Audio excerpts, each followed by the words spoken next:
Good evening, good morning, good afternoon, or hello in general, wherever you may be. Today we're going to be moving on to part 2 of our previous stream, working for the Bloodeagle achievement in Crusader Kings 3. Can I just get a quick check in chat? Is the music loud enough? Too loud, or are you hearing me and the music both okay?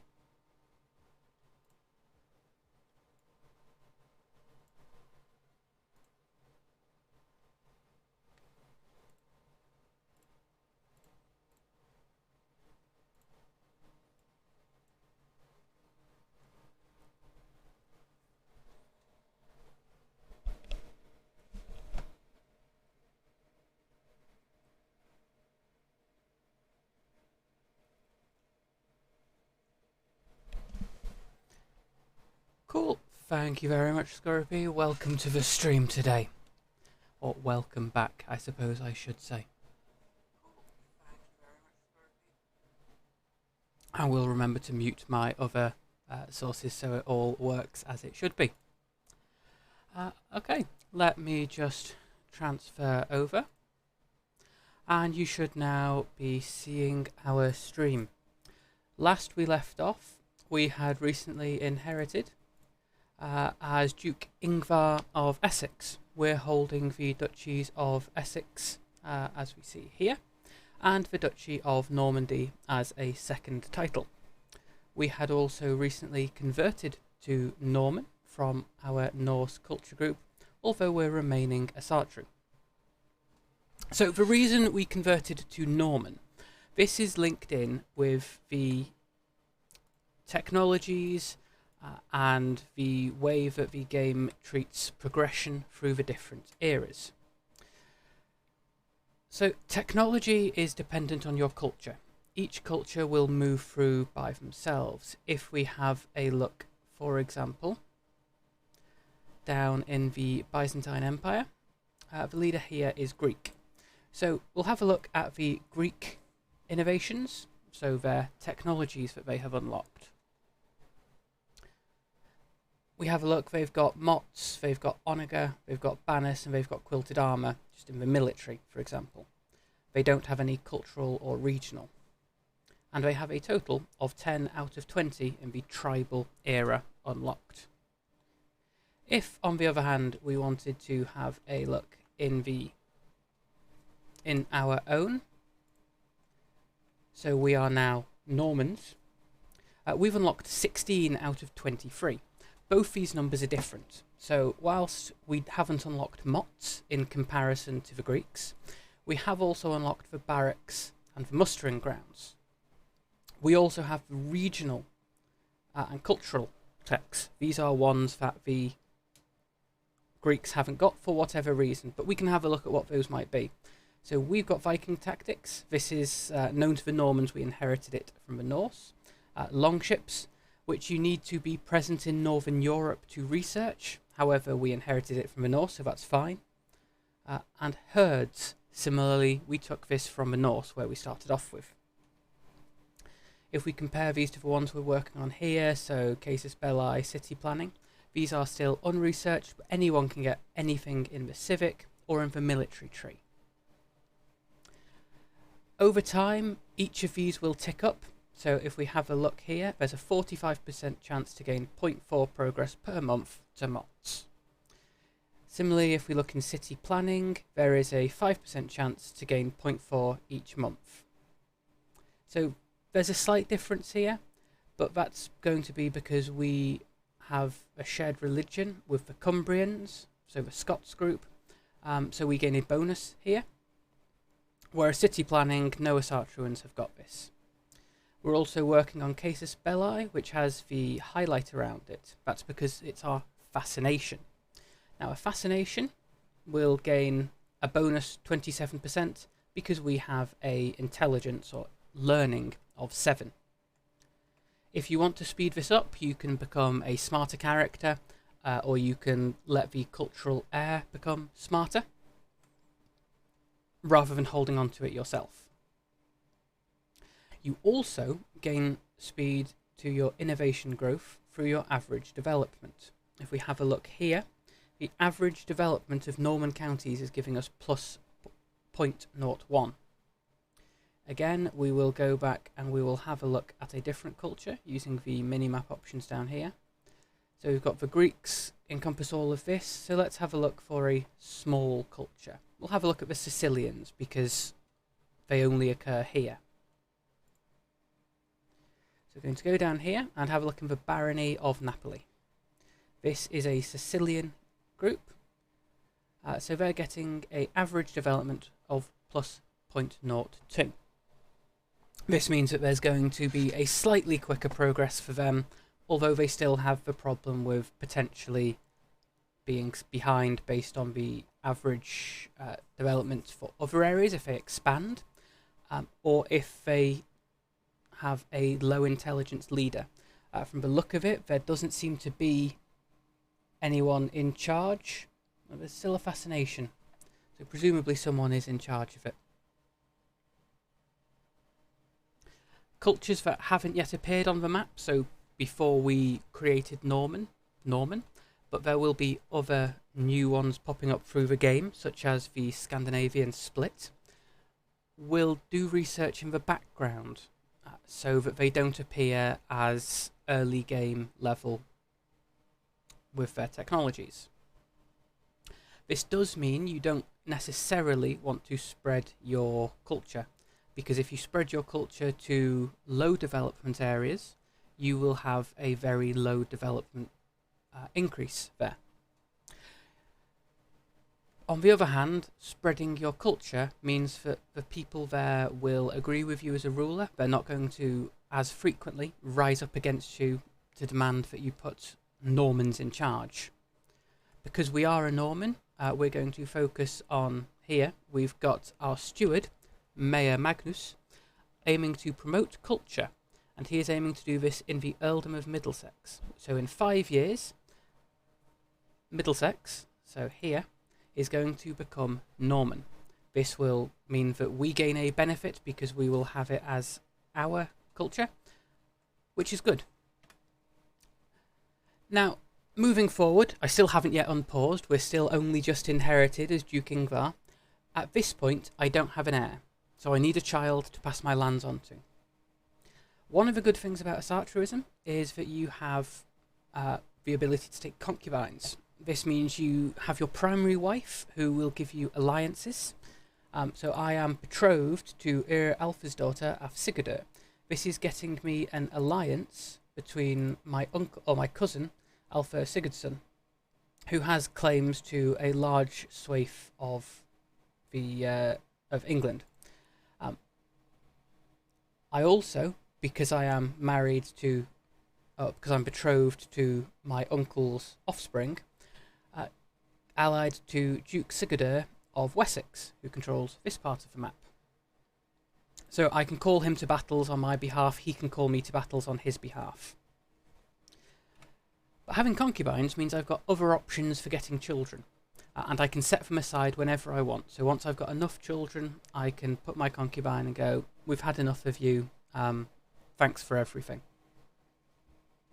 So I've got Aethelflaed, who's 35, so she's going to be able to provide us kids up until about 46. We gain no benefit here, she doesn't have any inheritable traits, but we'll keep her for now. We also have the option to take another 2 concubines. Yeah, so long and thanks for all the kids, exactly. One of the things you can do, although I wouldn't necessarily say it's a great idea, is you can cycle through concubines because they go through waves of fertility, being most fertile up to about age 21, and then slowly decreasing until you hit 46, or they hit 46. You can keep a small group of women as your concubines, pump out quite a large amount of kids, and just marry them off to everyone. So you get large amounts of alliances so that they're in line to inherit multiple titles, because you can, for example, marry them off and then murder everyone who's in the way of them inheriting, so that your third-born son married to their fifth-born daughter suddenly is now the King of France because everyone in line has mysteriously died. So before we unpause, what we're going to do is we're going to have a look and see whether we've got any concubines we can take, because we do want to get... No, so there's no one fertile. So there are 2 older women. Neither of them are going to be able to grant us children at this point, so it's not necessarily a great idea for us to pick them up.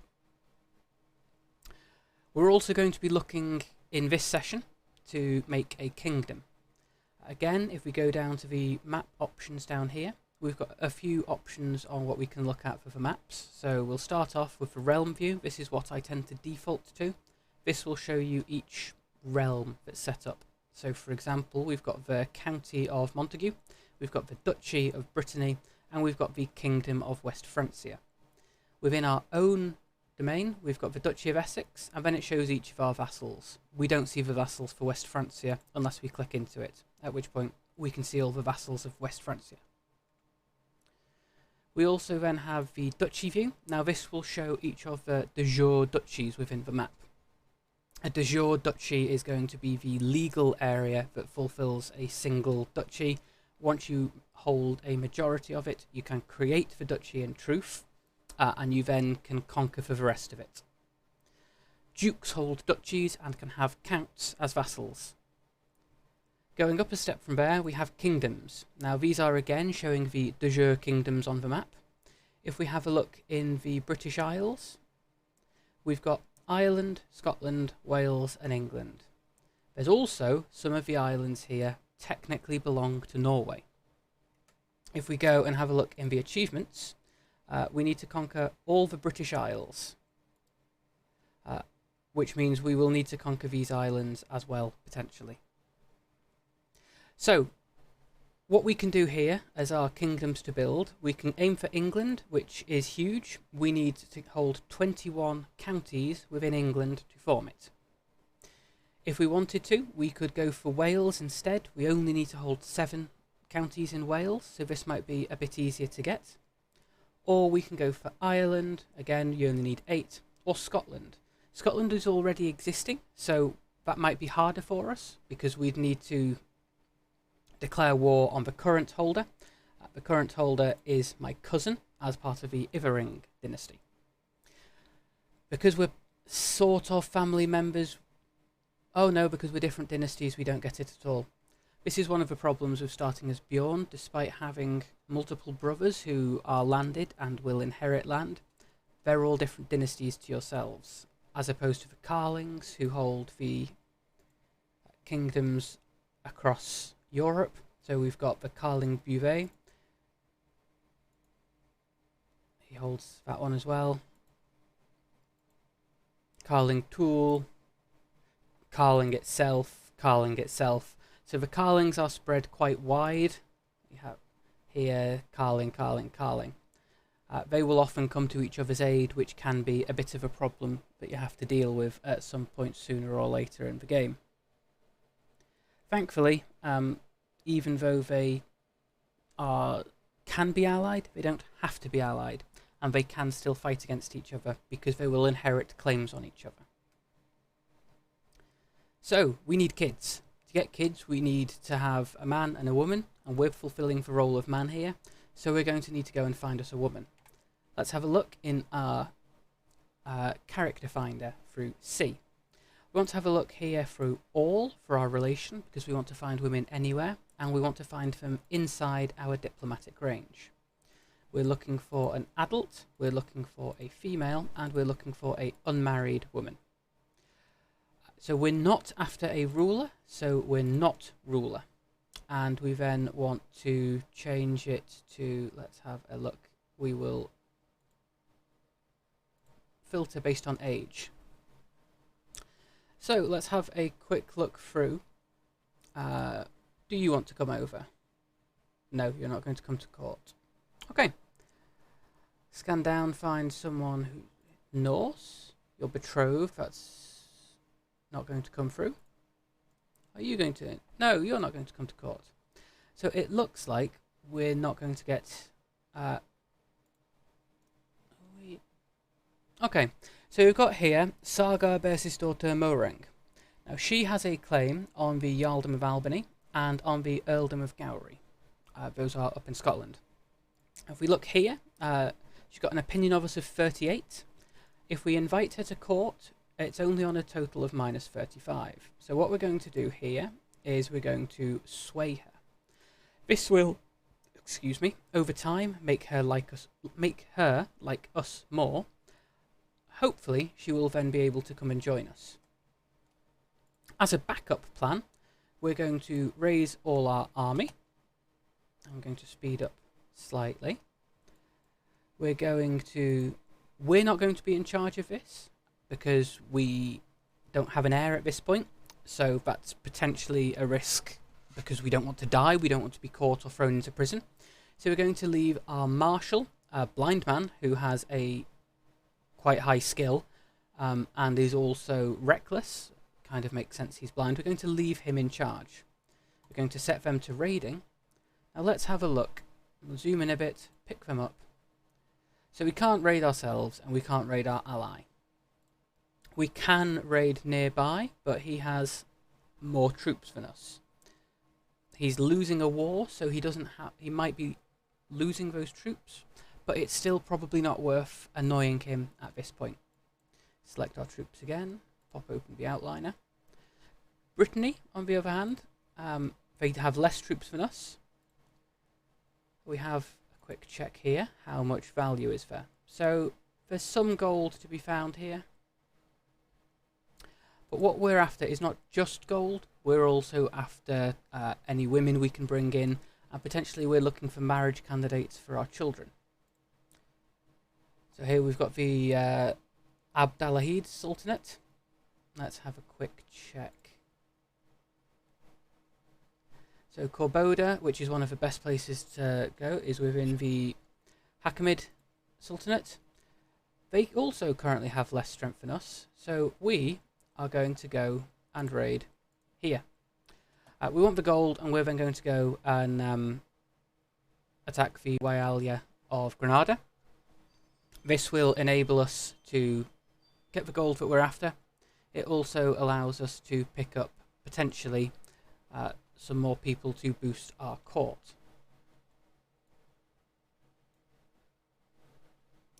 So, we've now had an accusation of witchcraft event.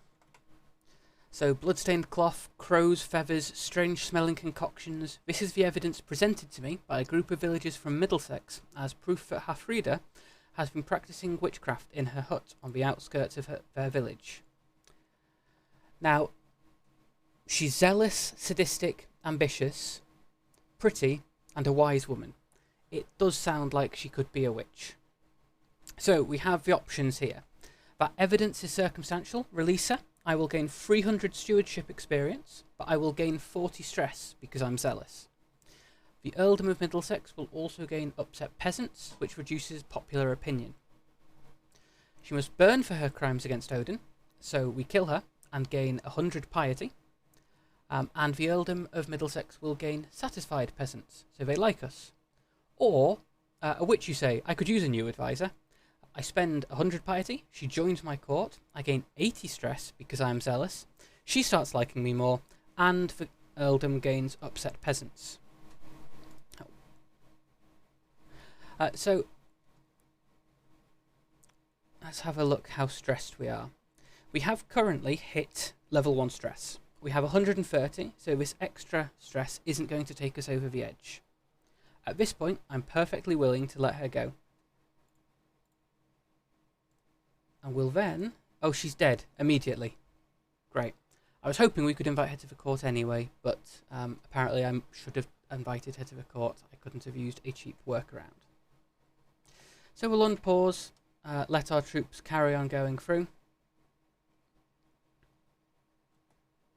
We've got a notable guest. What we can do as a ruler is press claims that our guests have. If we press a claim for a title that's lower level than ours, so a county at this point, as we're a duke, we will be able to get that person as a vassal, which will expand our own realm. if we press a claim for a title that's the same or higher than ours, we don't vassalize them, so it's not necessarily something we should ideally be doing very frequently. There we go, we've raided. And they've now picked up the 73 loot. So we're going to send them over here to the Wilaya of Cabra for a bonus 20 gold. We do have here, they're coming in to attack us, but because Vikings have heavy infantry, quite heavily, I'm not too worried. We're likely to be able to win this fight. There we go, it's a complete annihilation. And whilst I remember, let me just send off here one. So here we go, we've got a vote in chat, raid 1 for who are you raiding this time. Feel free to go through on the Google form and pick who you'd like us to raid at the end of today's stream. And once we've finished raiding in Cabra, we're going to go and raid in Granada. So we have captured a champion, we've not captured anyone else. Are we going to capture anyone in Granada? We'll let it slowly tick through the raid. Okay, we have captured my prisoner, Princess Farah bint al-Hakam of the Hakamid Sultanate. Now, she's 11, so she's still a child. We can't take her as a concubine. Let's have a look how much money her father has. Her father doesn't have any money. At this point, I'm not going to release her because I don't gain any benefit from that. She can just stay in the prison for a while. Now let's go and raid Malaga. Whilst we've got the pop-ups here, I've unlocked a perk for stewardship. So as before, I'm also leaving the nominate successor because I don't currently have a successor I want to nominate. I'm leaving this here so I can remember to vote once I've got a child. And available perks. Let's have a quick look here. So because we're Norman, we are going to be looking to pick up learning perks sooner or later. But we do also want to try and keep our money flowing at this point. So let's have a quick check here. We've picked up golden obligations, so we can demand payment for hooks. And we've also picked up it is my domain, so I can extort subjects. We've got the options here of Heergeld, so vassal tax is plus 10%. War Profiteer, monthly income while at war, plus 10%. Golden Aplomb, monthly income per stress level, plus 10%. We also have Taxman, which gives plus 25% effectiveness on collect taxes. Cutting Cornerstones, which makes buildings 5% cheaper. Or Meritocracy, which allows us to use Claim Throne against a liege. I'm currently independent, I don't have a liege, so that's useless. Cutting Cornerstones for minus 5% building construction cost. That would be useful, but if we have a look at how much money we have, we've only got 40 gold. We've got 100 gold sitting with our raiding troops here, 117. So we'll be going back with nearly 150 gold, which isn't enough to make the difference in building buildings. So what we're going to have a look for is we're going to go for probably Golden Aplomb, War Profiteer, or Heergeld. I'm tempted to go for Golden Aplomb because it allows us to be at high stress and not worry too much. And if we're at super high stress, we get even more of a bonus. We'll just have a quick check. When can I switch to medicine focus? I can't change until the 15th of October.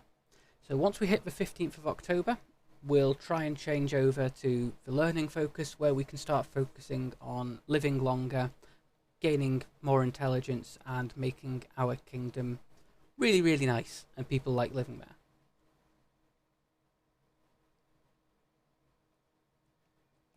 So, we've raided Malaga, we've captured Sheikh Omar.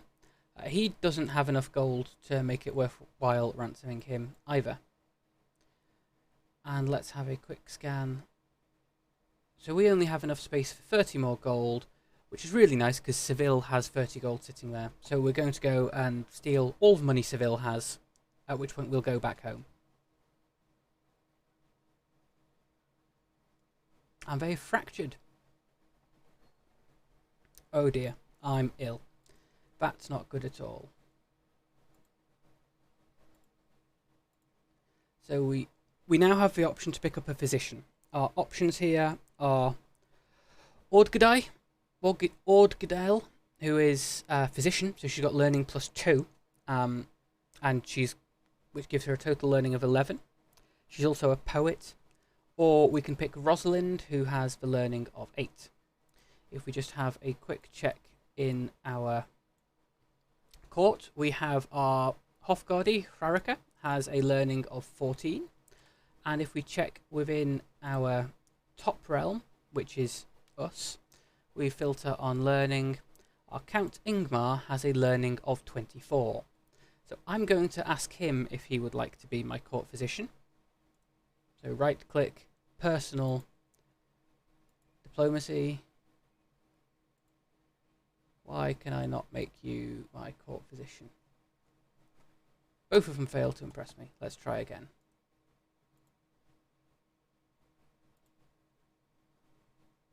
Okay.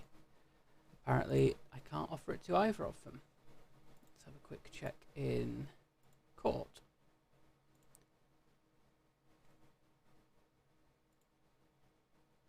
Search for physician. We'll just do a search. See if we can find anyone.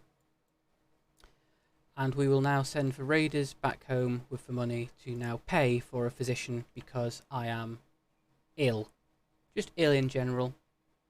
I'm still feeling fine, so it's not a major problem. But it's something we need to take great care of because we haven't at this point secured an heir. Okay, so my options are Ordgedale or Rosalind again. So we're going to pick Ordgedale. She has the higher in learning, intelligence as I keep calling it, which makes her more likely to be the one to treat me.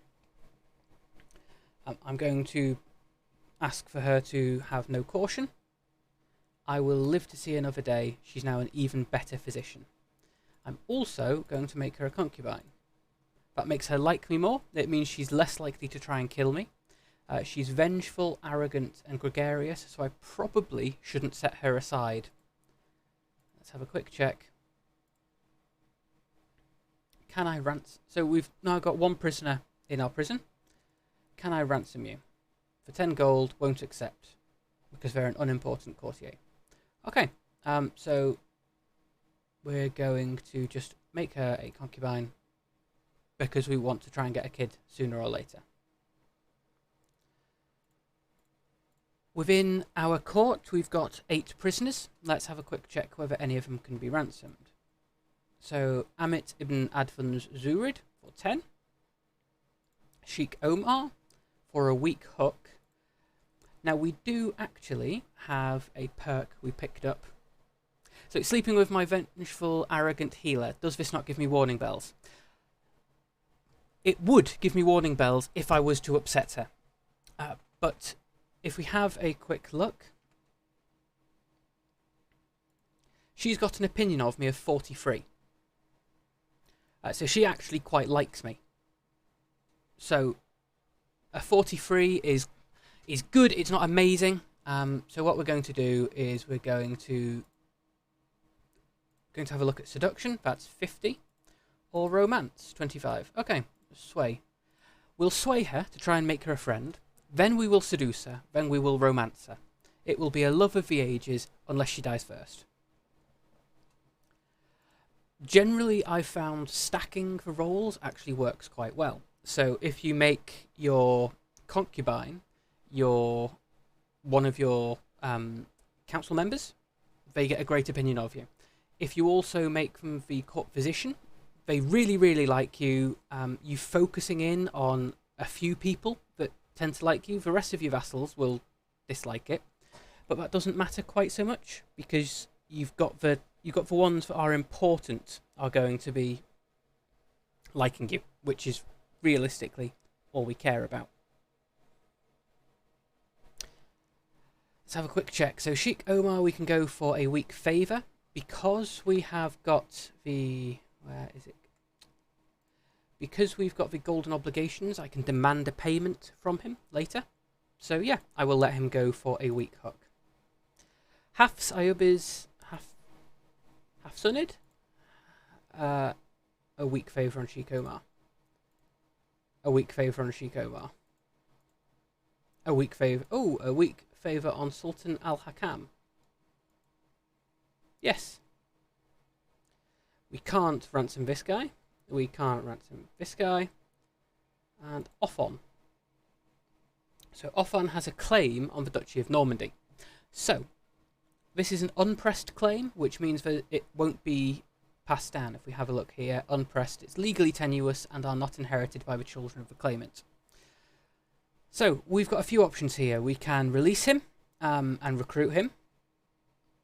He's not got very good stats. We could ask him to renounce claims. We don't gain anything from that because he's not got any children to pass those claims on to. The other option is we can execute him. So I lose stress because I'm zealous, and because his faith is considered hostile or evil, no one in my religion cares. I gain 10 dread, which means my vassals will be more likely to do what I say, and I also gain 50 piety. Now piety is because, if we have a look in Esatru, we have blot. Blot is executions earn piety instead of costing piety. We can also hold a grand sacrifice once a decade. This will mean that the places where we live will like us more, our vassals will like us more, and it's actually quite worth doing if we're planning on sticking with it. We also have patron gods, so we can decide to pick a personal avatar to venerate, and warmonger, which means we gain a penalty for being at peace for too long, but it also means we can use a conquest against anyone, which is great. It just means as a Viking I can pick some land somewhere and just go, yeah, I'd like that. I don't need to worry about any legal justification. I can just point to land and choose to conquer for it. You also gain an invasion casus belli once per lifetime. So against a kingdom title, I can declare an invasion and conquer all the land that one person holds within it. Head of faith can declare great holy wars provided this faith is organised. The faith is unorganised, no one's reformed it yet. And members of the clergy can serve as commanders or knights. So it means that we do have the ability to put our vicar on the front lines to choose who we're going to fight. We've got the pop-ups here for victory. If we have a quick check here, we gain 104 prestige, some piety, 0 war score because we're not at war. If we have a look here in House Munsö and we have a look at the legacies, the pillage, this is what I picked up last time, it's why we didn't convert to Norman straight away. We gain 100% bonus prestige and fame from battles. This means our prestige will be significantly higher than it would otherwise be. We can constantly be declaring war on people or just raiding and gain these huge amounts of prestige to send us up through the levels of fame. Already at 24 we're distinguished and partway to illustrious. We can get further and further and potentially hit living legend, which means people will like us quite a lot. So let's more demand payment. Can't demand payment because he doesn't have enough gold. Okay. Well, I hope he gets that gold sooner or later because we will then blackmail him for it.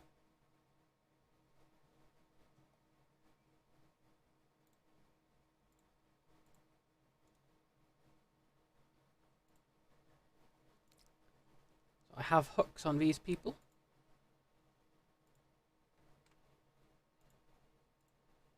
Sorry, there we go. So I have hooks on these people just from sending people out of prison. I hold a hook on my nephew, as not because I've blackmailed him, but because I am the dynasty head. Oh, I've just got a favour on him. One of the things is, as the dynastic head, you can just tell all the people within your family that you want them to do something, and they have to go and do what you've said. So we're going to choose to hold a grand blot. So, it is time that all of Essex comes together to make sacrifice to the gods. These rituals not only bind the faithful together, they confer my place as Duke of all the land. The effects. I will organise a grand blot, which will involve deciding the scale of the festival, selecting what or who to sacrifice, gaining or losing popular opinion and character opinion, based on the tenets of my subject's faith, and gaining piety, since I'm an Asatruan. It will then be unavailable for 9 years.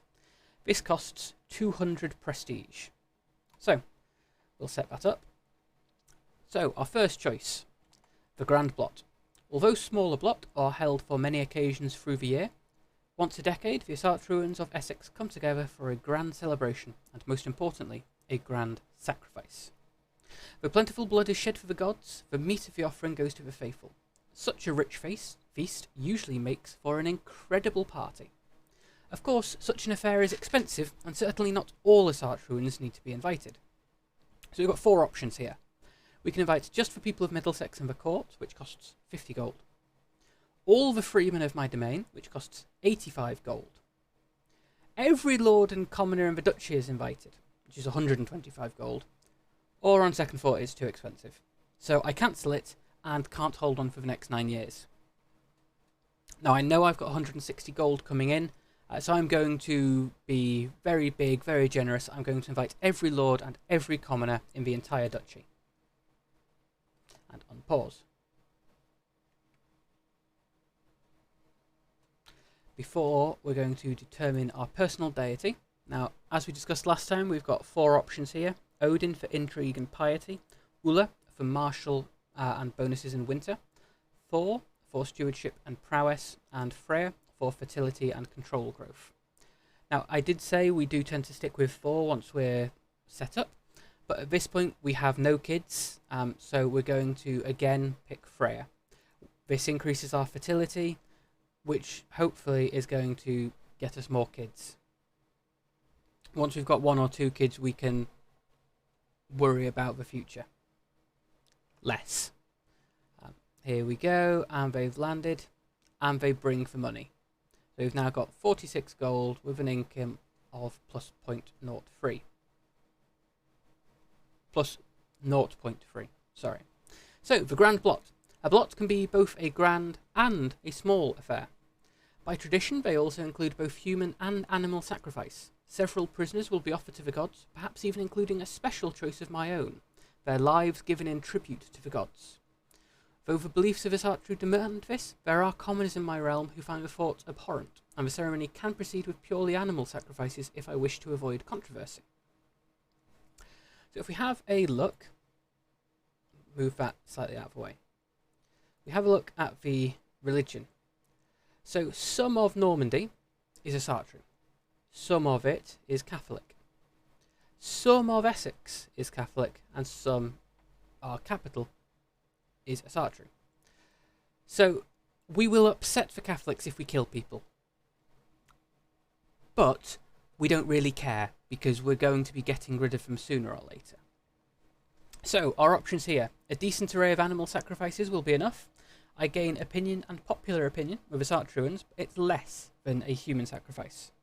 Subjects that don't endorse human sacrifice won't care, and I'll gain 50 piety. Bring forth a beast or fowl for every man. I lose 85 gold, because I'm bringing in so many sacrificial animals. But Asatruans will be on par with human sacrifice, because I'm giving everyone an animal to sacrifice. Subjects that don't endorse human sacrifice, again, they won't care, but I'll gain 100 piety. Tradition matters, the gods shall taste human blood. Opinion and popular opinion gained with Asatruans will be on par with magnificent animal sacrifices. Subjects that do not endorse human sacrifice will lose ample opinion and popular opinion. I don't have any subjects. I only have peasants that don't practice sacrifice, and we can crush the peasants so long as not everything is going wrong. Optionally, I can designate a chief sacrifice from among my prisoners. The final option here is only the finest of sacrifices will do, man and animal alike. If I do this, opinion and popular gain with Asatruans will be as high as it can be, but subjects that don't endorse human sacrifice will really hate me, and I'll gain 250 piety. So what we're going to do here is tradition matters. We're not going to shell out for everyone, and we're now going to reduce speed again, pause, ill my old self. As I woke this morning and saw rays of sunshine falling through my window, it took me a moment to realise I had slept soundly for the first time in weeks. I did not wake up coughing once. That's good. Means we're now no longer ill, so fingers crossed everything's going to work. If it doesn't, then we're going to have to keep going and try and figure something else out. I am glad to be well again. I lose the trait ill. My health remains fine. So we're going to have a look in my prisoners. We've got 4 prisoners here that we can choose as a sacrifice. So we'll have a look here. If I execute Half-Synod, I gain 50 piety. If I execute Saisibuto Half-Synod, I gain 50 piety. Sacrifice Veli, I gain 25 piety. And if I sacrifice Ophon, I gain 50 piety. Now Ophon has these claims that we want to get rid of. So what we're going to do is we're going to right-click Ophon, and we're going to designate sacrifice. He gains soon to be sacrificed, which means he's going to dislike me because he loses 50 opinion, and in 3 months he's going to be executed. We're then going to disband my men-at-arms and let them raise back up to their cap. Our gold is plummeting because we're refilling, but once we get back up it shouldn't matter. Earl Heribert of Northamptonshire. Oh, he's a neighbouring ruler, but he's Catholic. He's got less troops than us. I have been corresponding with your Chancellor, Count Yngvar, and it has been a shameful diplomatic display. You are not the man I thought you were. You're a Catholic peasant uprising. I don't know why he thought I was someone at all. Let's have a quick check of the duchy title.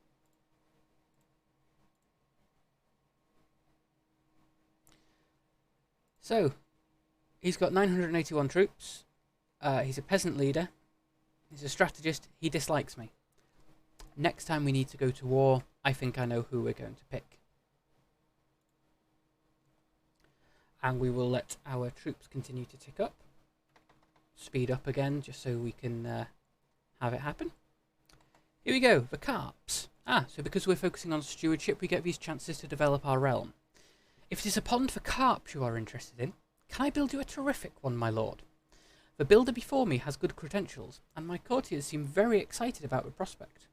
So, I have 3 options here. You will have all the resources you need. Every courtier gains 20 opinion of me, but I lose 50 gold. Is that truly the best deal you can give me? I gain 100 stewardship lifestyle experience, and every courtier gains 20 opinion of me. I then have a stewardship challenge, so a 70% chance to lose 25 gold, but a 30% chance to lose 50 gold and 75 prestige. Or stop wasting my time. I lose 10 stress, and all my courtiers are disappointed with me. Excuse me 1 second, just...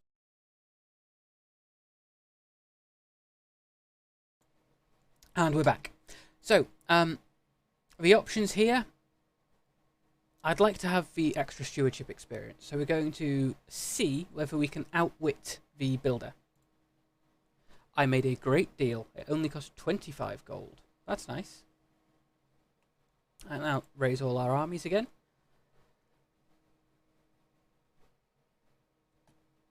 Pause. And we will put ourselves as commander.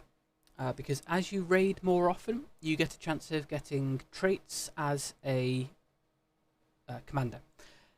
You also, once you've raided 20 times, have a chance of gaining the raider trait specifically, which enables you to raid quicker. So we're going to switch these to raiding. Northamptonshire has been fully raided. Okay.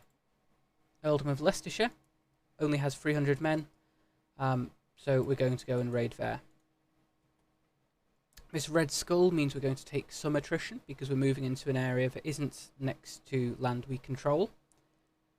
But we're only going to take 100 men. They only have 300 men. Now it's already being sieged by the Earldom of Mercia, so we should probably go elsewhere. We're going to continue up to Nottinghamshire, this guy who already dislikes us, and we're going to take Nottingham, and then we're going to raid in Retford. Now, this doesn't give us much gold, but it gives us a little bit. It also gives us the prestige.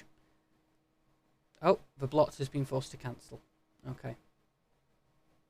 Can I do a new one? Yeah, I can do it again. So that's because I'm in charge of an army. I need to remember to stop doing that. I need to actually kill people now and again. So because we're raiding, I'm going to set him to auto move over to Retford once we've finished raiding here. Save a little bit of a micro. And Sigurdur has died to be succeeded by Knud, my cousin. Will he negotiate an alliance? No.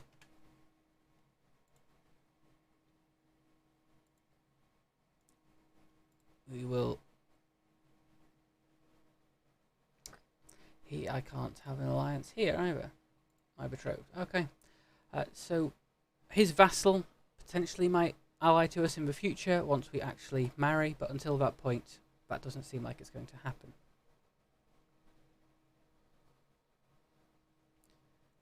Here we go, that's Retford raided, and let's have a look here. So he's another Norse ruler. We don't necessarily need to raid him, and there's nothing there to steal. Okay, you can come down. Italy has been raided. It's not worth raiding Italy. I'll go and get Middelburg in Holland, because they're Norse Catholics. So, oh no, he's a Sartre as well. I see. Frisia, nope, so the Vikings are absolutely stomping across everyone. Need to pay even more attention to what's going on. Let's go and raid Vans. Also, France can't be Catholic yet. Let's have a check and see whether we can raid France. Oh, he's got a lot more men. So again, not worth raiding him. Can I murder him? I can, but it's not likely to succeed. And Lotharingia, they have more troops, not massively more. Let's have a look. Sardinia.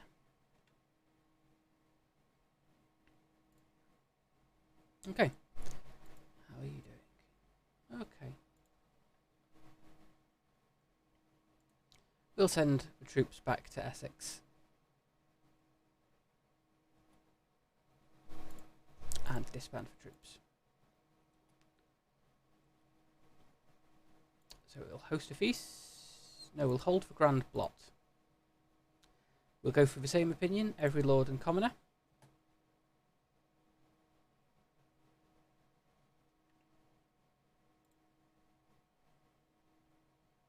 Okay, Sway, pushing my luck. I finished reading the latest letter from my concubine, Ord Gleidel, and smile. She seems to have warned to me at last.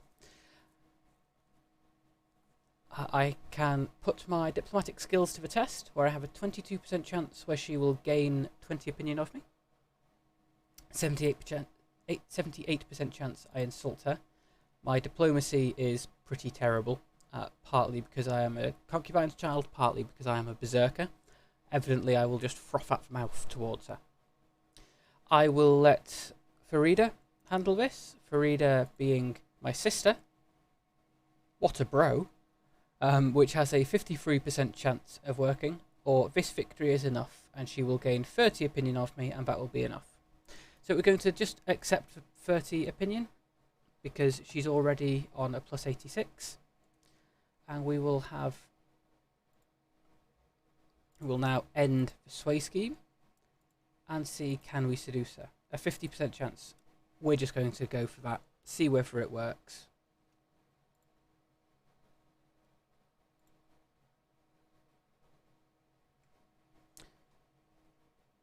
The god shall taste human blood, and we will then go and select Ophon. Designate sacrifice.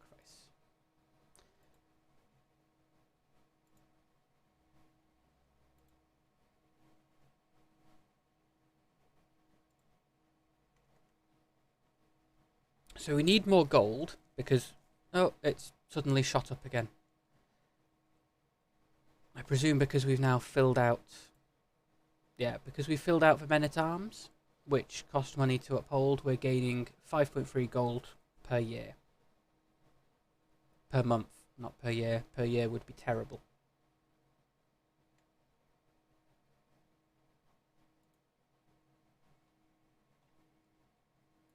Now, he is allied to Duke Bruno of Aldenholt and Locadero.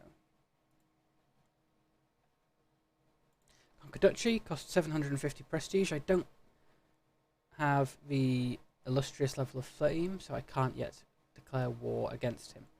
One of the things I'm aiming to do in this stream is, along with forming my own kingdom, I want to try and weaken the Catholic world, because they're going to be a long-term problem for us. So what I'm thinking is we're also going to try and take the Arcanate of Sardinia. Oh, thank you for the follow. Thank you for the follow, Zal. Hello, hello. Welcome to the stream.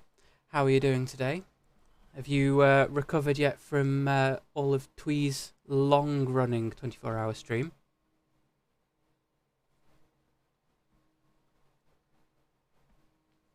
So today we're playing for an achievement. We're looking to get the Bloodeagle achievement. We're starting as one of the sons of Ragnar Lodbrok from Scandinavia.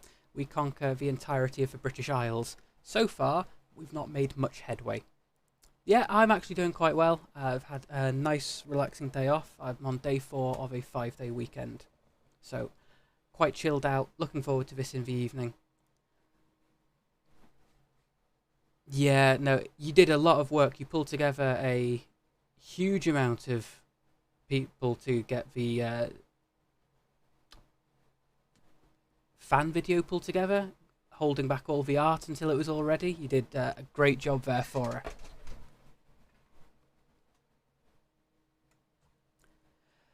So because we're aiming to spread our dynasty, what we're going to do is, over time, we're going to take Sardinia. We're then going to probably try and destroy the papacy, because the Pope is going to be a problem. I think everyone in Twee's stream has a problem with sleep.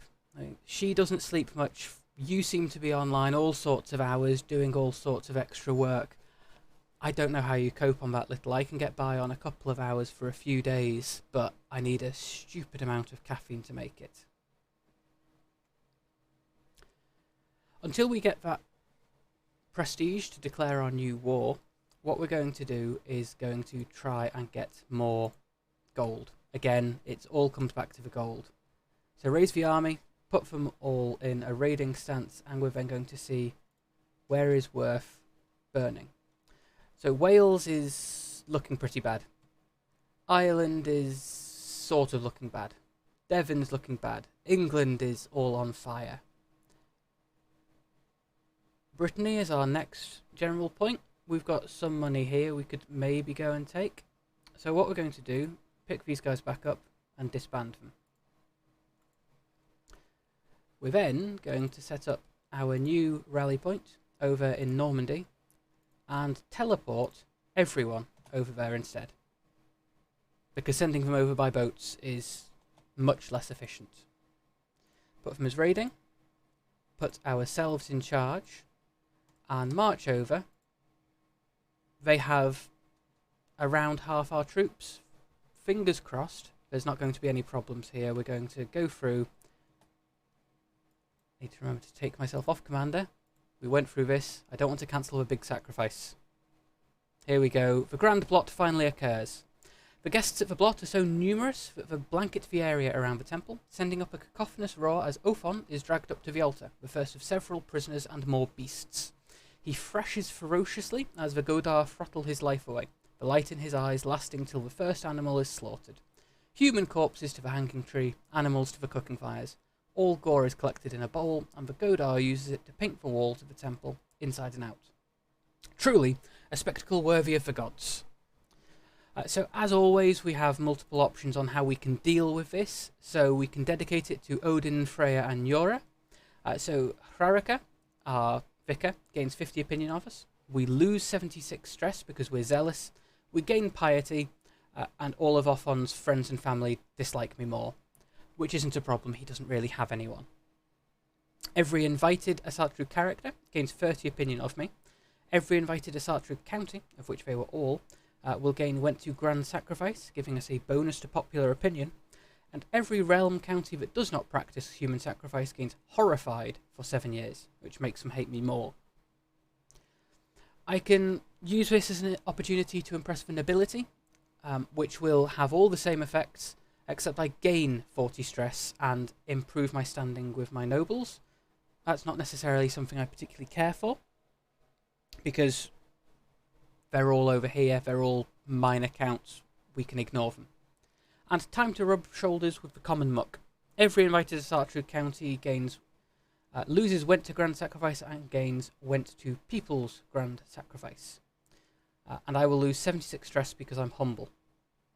So the options here are to dedicate it to the gods, in which case my vicar likes me, or to rub shoulders with the common muck, really. I don't want to gain this 40 stress. That will send me over the next stress level and potentially cause me to start drinking or spending all my money.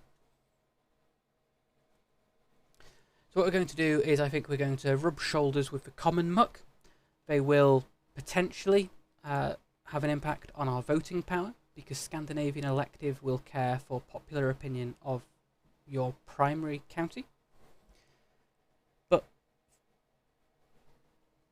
here we go. Evening reflections. I sip at my mug of spiced wine, eyes scanning over my latest scrawled work. So we're now getting to become a poet, which is nice. We had this as our father. We had this across numerous other entities across the across Britain and across Scandinavia. So, a most peculiar fool. Some men simply make all others queasy, such that no one around them can talk freely. Oh, what cruel fates destiny doles out, when such a tosspot wields such clout. Truly, I am one of the great artistic minds of my age. You're listening in. Yeah, no worries, Al. It's a busy day. I'm sure you've actually had work today, so keeping yourself busy is perfectly fine. It's great that I've got someone lurking in chat. So we've got the options here of becoming a poet through a fine verse. Poet is a virtue for Asatruans, so we will gain 1 piety a month. This is over time going to be a great way of boosting opinion of people and a way we can spend it. It also gives us +1 diplomacy per level of fame. Now, level of fame is based on your prestige, and our diplomacy is terrible because we are frothing at the mouth and our parents weren't married. We can also gain Journaler. Now, Journaler will give us +1 learning, 20% stress loss. That will take us up to 8, which will be bad, but not terrible. Or we can have a bath. Now, because we're looking to develop our counties over time, we're looking to the future, I think it would be helpful if I can start writing. So I'm going to pick the trait Journaler here rather than Poet.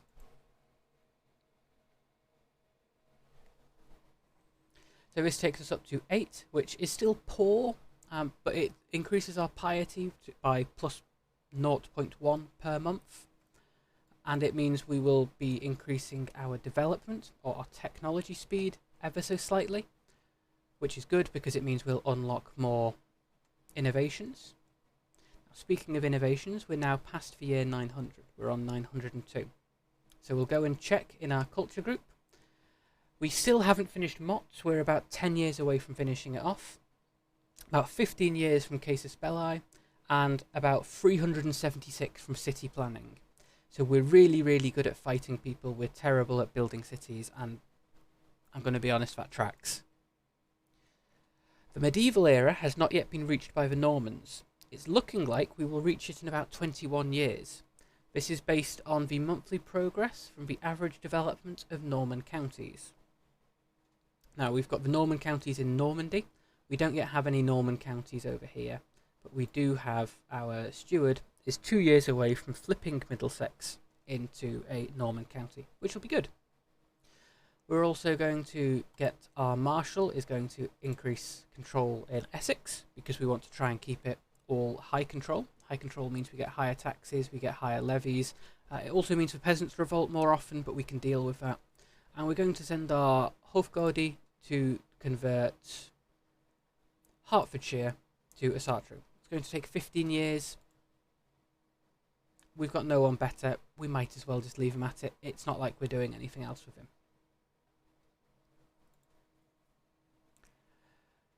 Okay, we don't have enough money to build anything right now.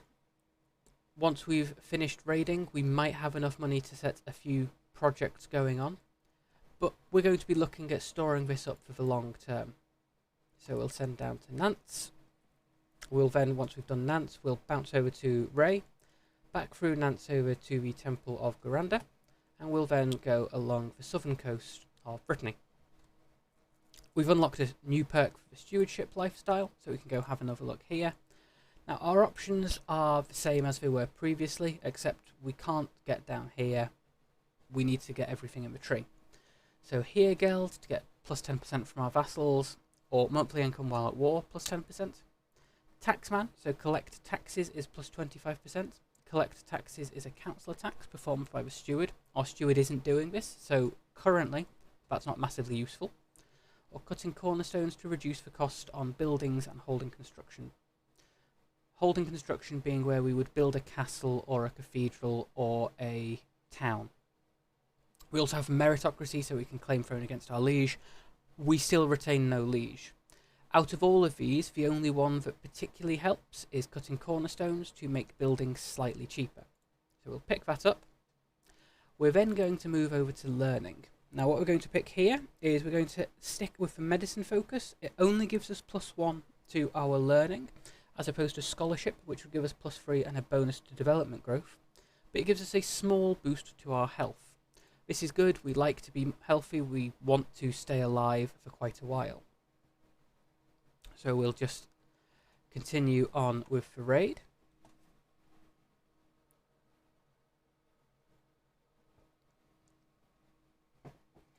And move over to the City of Rays once they're done.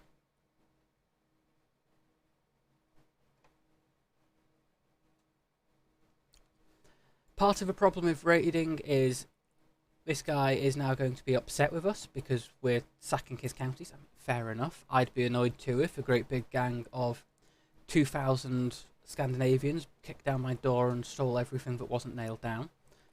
I'd be quite upset no matter who they were, regardless of whether they were Scandinavian or not, to be honest. Thankfully, there is no ability for him to declare war on us after the fact. He will only have the chance to fight us directly for 6 months, following us leaving his territory. As he's got very little military strength, we don't need to worry too much about this. Once we've finished raiding Vans, we're going to head up to Cornai and then down to Quimper, at which point we will have burnt the entirety of...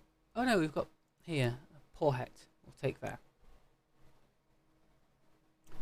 One of the things I quite liked starting as Bjorn Ironsides is whilst he is technically apocryphal, there are rumours of who he could have been. There's the stories of him settling a pirate island in the mouth of the Seine and raiding Paris. It seems to be sort of what you'd expect from a folk hero or legend.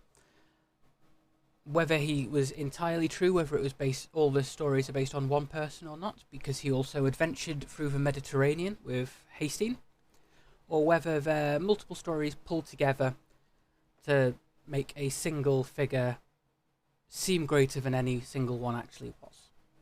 Still, they make interesting reading going through them. So we're now trying to impress Ordgeidol. So everyone appreciates a gift, but perhaps I could come up with something truly unique for her. So embroidery featuring her house crest. She's low-born. She doesn't have any family.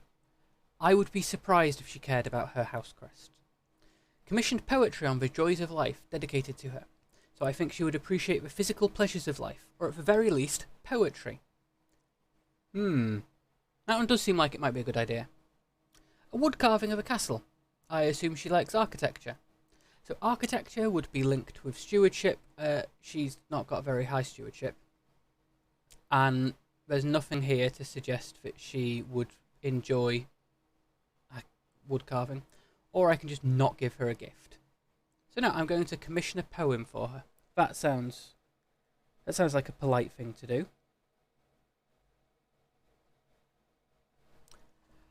I received a poem on the joys of life you sent me. I am unsure as to the reason why you sent me a gift like this, but I took note of it. What did I do wrong? Okay, I probably needed to hire her to write a good poem. So we're going to continue the raiding, send these guys over here. Switch the commander back to ourselves, because we want to try and become a raider. Oh, so now he comes out. Okay, well, we're going to go fight him with a better army commander. I do like this nice little pop-up. We can see we're probably going to lose because I'm a terrible commander at this point. So we get one of my subordinates to do it, because a blind man is a much better fighter than me. I kind of take that a bit personally.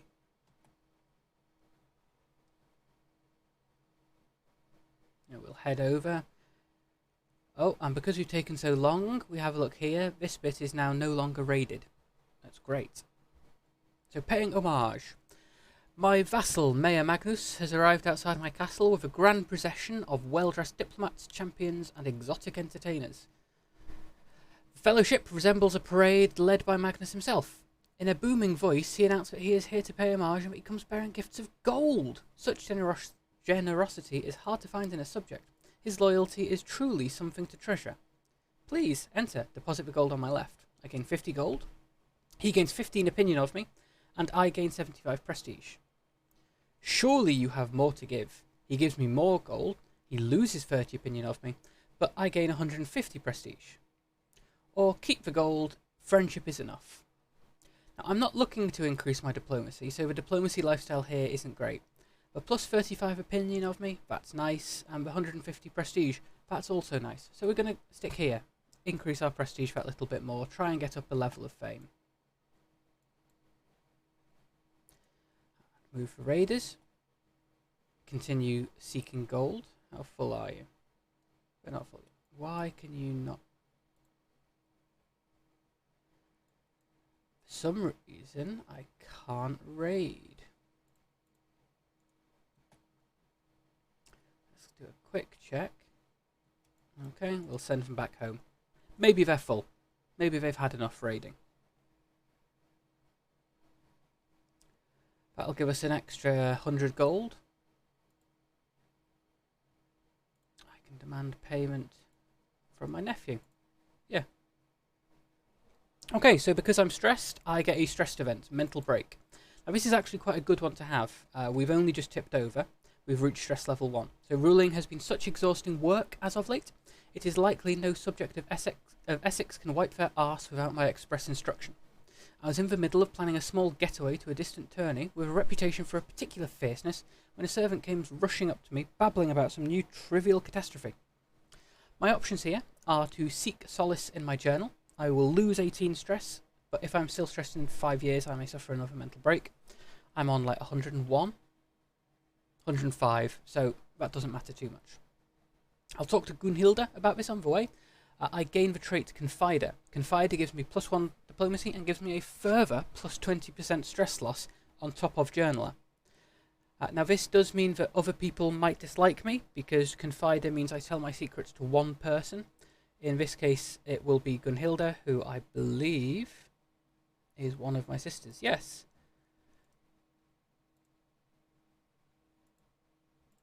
So she will gain opinion of me, everyone else will lose some opinion of me.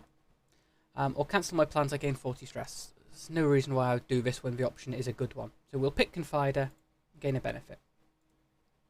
We also should probably try to marry off my family members. So my half-brother, arrange marriage. Oh, he's living with someone else. Okay, fine. Move out. My sister. Nope, she's gone. She's gone. She's married. You're not married. Let's have a look to arrange. Come back to court, and we'll see if we can marry you off. So marrying off siblings is a way of getting extra alliances. Glad to see that while your ability to recognise your family has grown, your respect for them has not.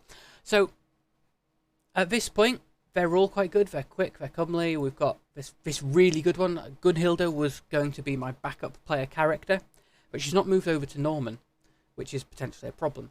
But she's intelligent and pretty, which is really good because those are inheritable traits. And I've got a lot of siblings. I've got 7 siblings. 6 of them are still alive, so I've got 6 siblings. we're going to try and get some extra alliances out of this, but we're also going to try and gain the extra renown, having them married off to other... Here we go. Okay, so my sister and friend, arranged marriage. Find spouse. Arranged marriage will look for people internally. If we go on find spouse, it will go externally. Let's have a look. We will filter based on rank. So the highest is Jarl Hastin of Mercia, Ragnar Hastin's son. This will gain a alliance with Hastin. Or we've got Alexander of Milcenia. It's over here. It's not very useful. Or the Jarl of Frisia. Now, we don't have anyone here. He doesn't have anyone in line to marry. Let's have a look. Will you accept a matrilineal marriage? No. Okay. We'll marry off my sister to Frisia. And let's have a look.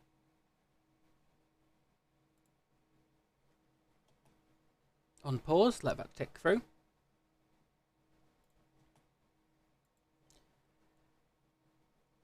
I don't want to challenge criminals, I don't care. If we have a look at my council, I've got powerful vassals want to be part of it. So let's have a quick check here. We've got a powerful vassal as the Marshal. Let's have a look at the Chancellor. So we've got Count Starkadr of Bayeux. He has a diplomacy of 15. Count Ingemar has a diplomacy of 15. So we will assign my powerful vassal to the spot instead, because that makes the realm more stable. We'll have a look for Steward. The highest here is 6. That's terrible. Instead, we're going to recruit a stranger to court, and I will replace you with this new guy who is slightly better than you. Our spy master remains at 20. He doesn't like us quite so much. Let's have a look if there's anyone better who does like us. So Gunhilda, but not our sister Gunhilda. Okay. So let's just perhaps give a gift. Here we go. He likes me a bit now.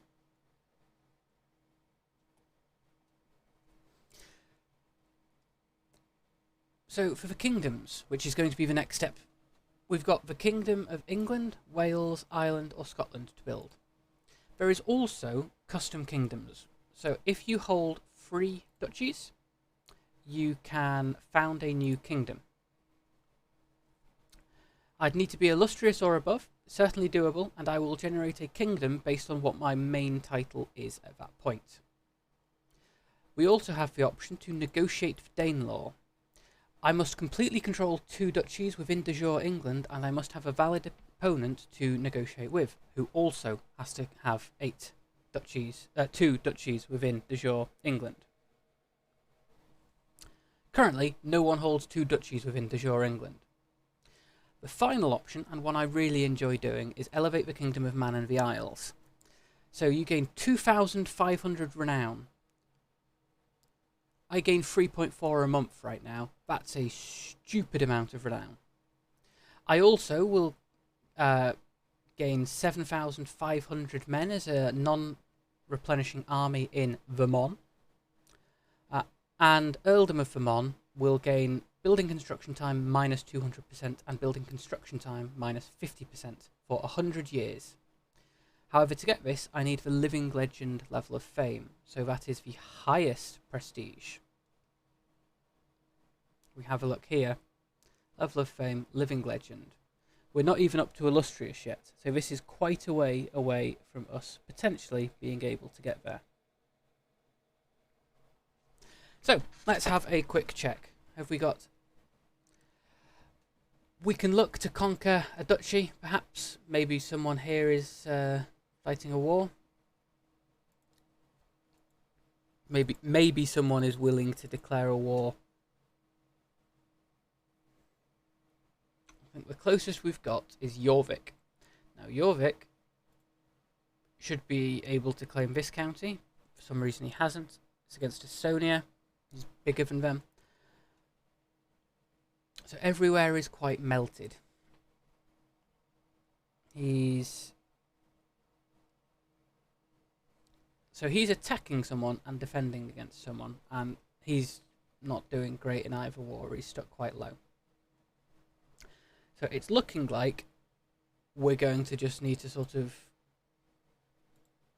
get as much prestige as possible and go for the Isle of Man. Where is everyone? Oh, they're over there. Forgot. Okay. Let's have a quick check. So Montague is a Sartre Norse and got 500. So we're going to run you guys over and see whether we can continue raiding or if we're stuck not being able to raid for some reason. And I will then delete this rally point because I keep forgetting I've got more than one and it will continue to be a pain. Okay, so they can now raid. That's good.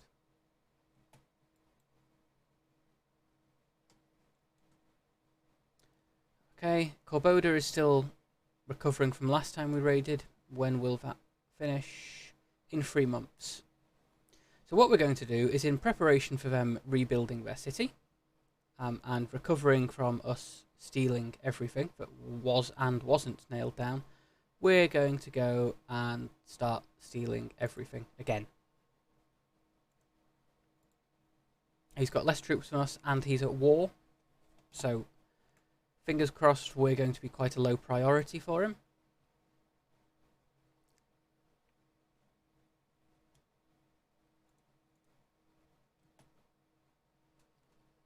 And let's have a quick...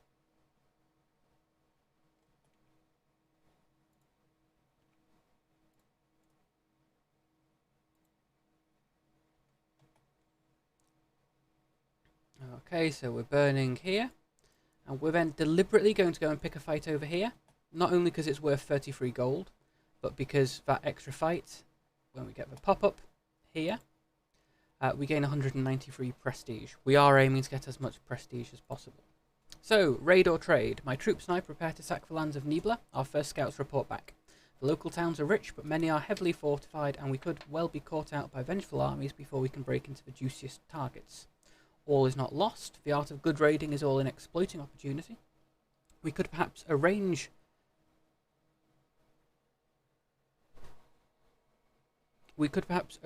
trade. Oh dear, let me know. Can you guys hear me?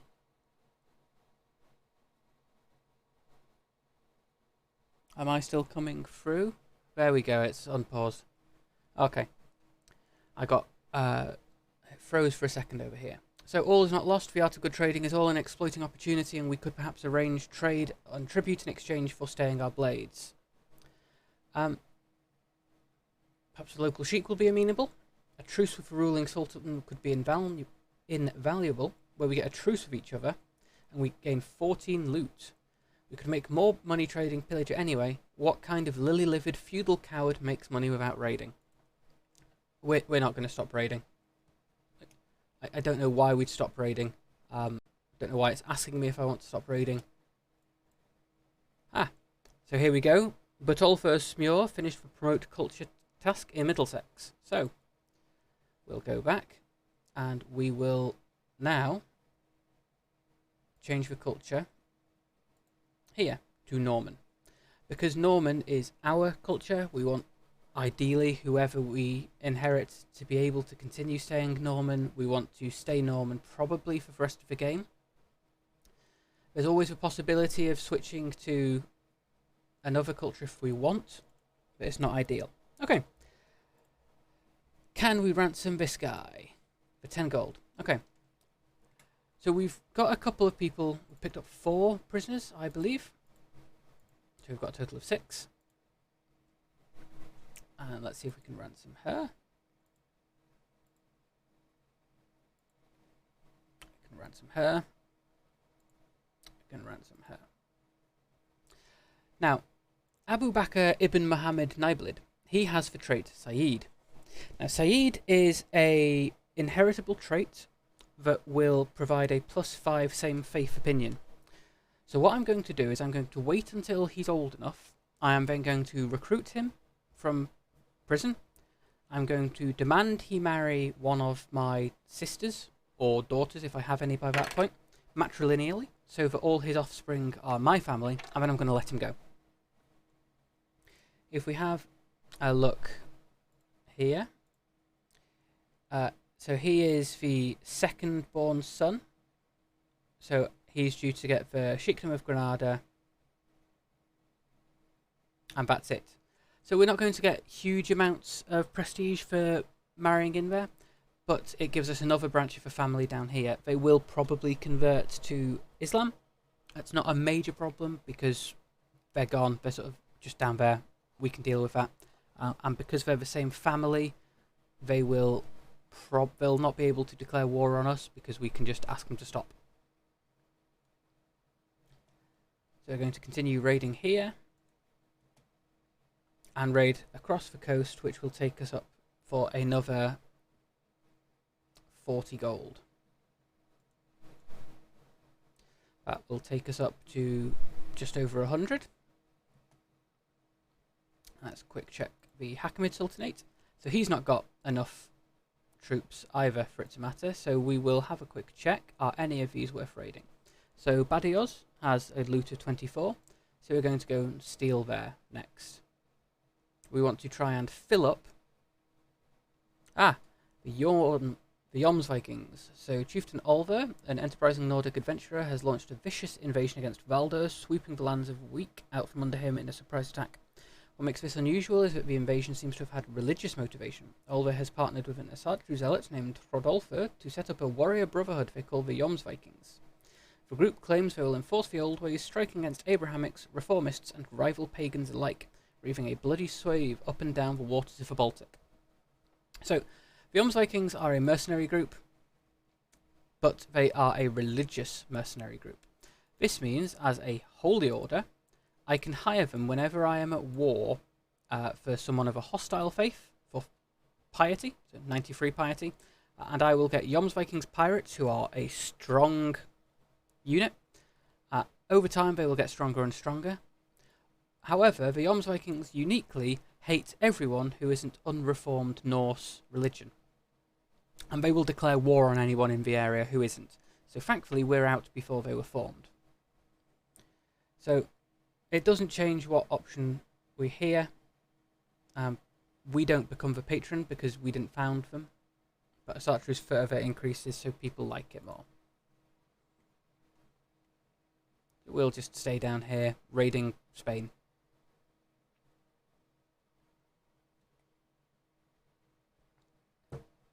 This will take us up to 130 gold. Have a quick check. So Lorena takes us an extra 20. Takes us up to 150. So we'll then go for Beja. She does not like me that way. That's a shame. I can't romance her. Okay. Well, you can now be dismissed. Let's see.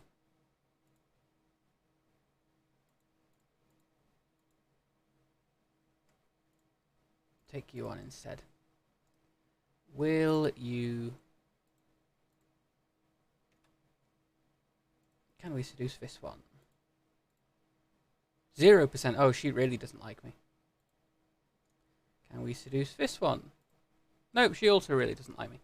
So, it looks like my quest for a child is not going very well. Okay, we've had a ransom offer for Yahira bint Ubaid Idrisid. Feel free to correct me at any point if you know the pronunciation better than I do. I'm making my best guess. And I can now marry, but she's imprisoned by the Duke of Prussia. That's a shame.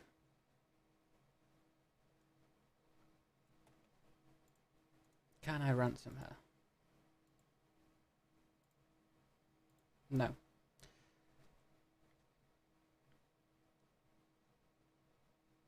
So we're going to break down the walls for Bishaya, and we're then going to immediately get into the river and run away.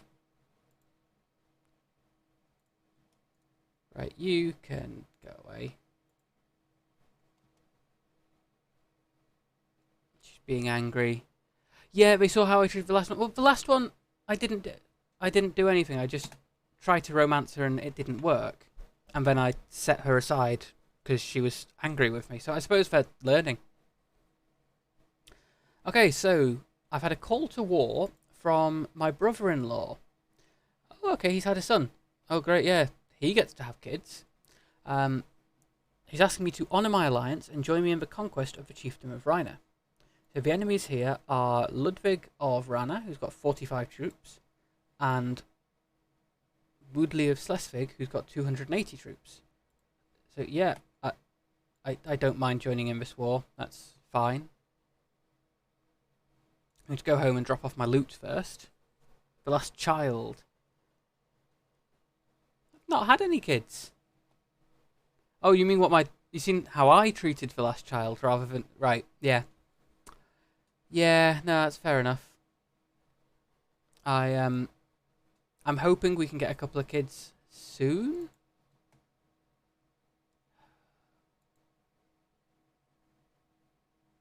Well, I'm going to have to break this betrothal because I need to marry.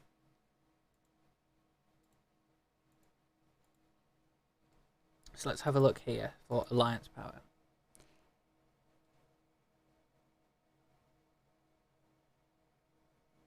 So, generally speaking, I will...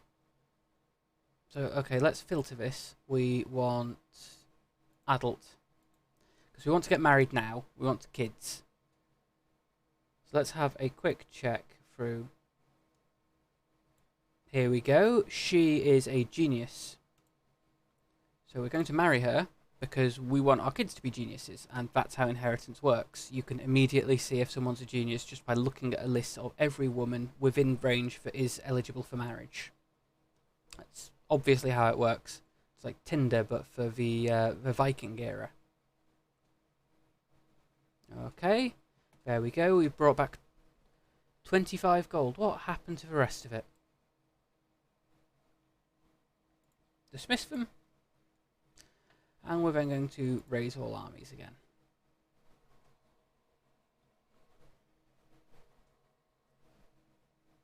Let them slowly trickle up. And we'll then go to join the war that my brother-in-law has declared, but he still hasn't managed to win somehow.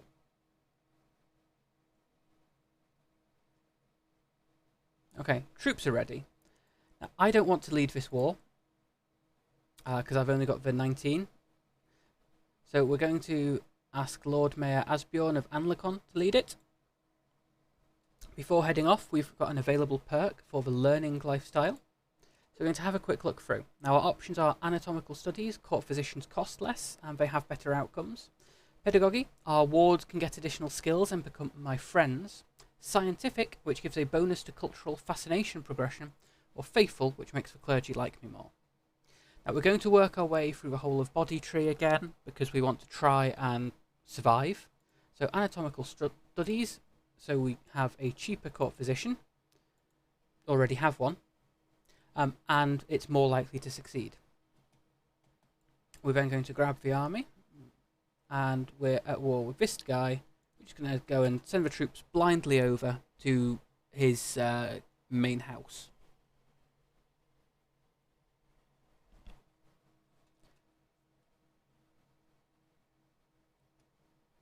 Let's have a quick check here. So they've only got 84 soldiers total, so I am going to put myself in charge of leading the offence here. I think that's a great idea. There's only 80 soldiers around. They're less likely to be able to cause any damage to me, what with there only being 80 of them. We sincerely outnumber them. We've won the victory. We've won the war. Excellent. So, because we were an ally in the war, we gain larger amounts of prestige than he did. We gain 75 fame and we gain 75 prestige. Because we scored 100% of the war score, he also really liked me. Pause for game, so be it. We've now had a ransom offer. So, this guy is... Oh, he's ransoming his mum. Yeah, okay. You can have your mum back. I'll be nice. And we'll then send the troops back home. got a faction on its way. Norse Catholic wants independence. So these are my vassals, the peasants rising up. We can deal with them. The peasants, they're really weak. The men-at-arms, who are our purely professional army, are probably enough to stomp them by themselves, so long as we don't get embroiled in another long war. And finally, my concubine Ordgeidel is pregnant. I cannot wait to hold the babe in my arms. It's nice. I'm glad we're finally having a kid. Disband troops, which brings the gold down because we don't need to pay for them standing. We just need to now pay for them to get back up to full strength.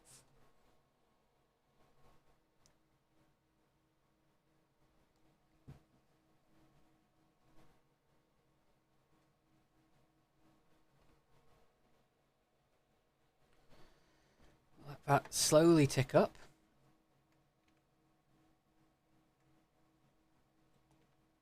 Now, let's have a quick check. My half-sister. Invite to court.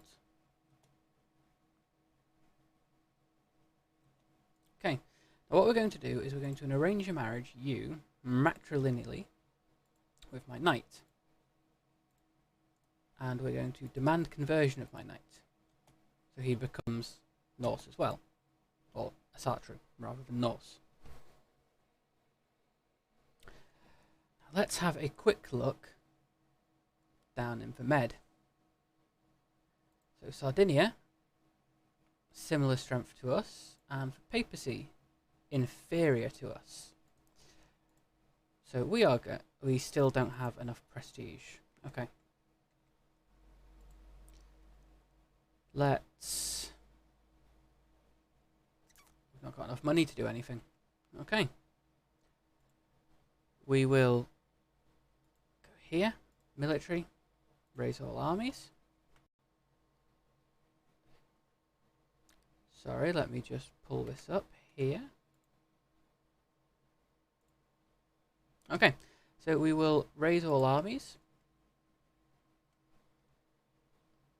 They'll come up in Essex. We will pop them to raiding, and we will put ourselves in charge. We'll go down and have a look in here. So nowhere in Sardinia has been raided. Nowhere in the Papacy has been raided.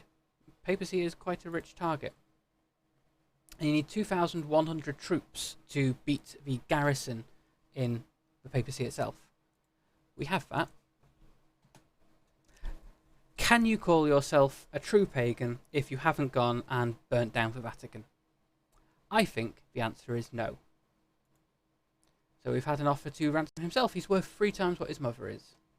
You know what? Yeah, give me that money. You can get out.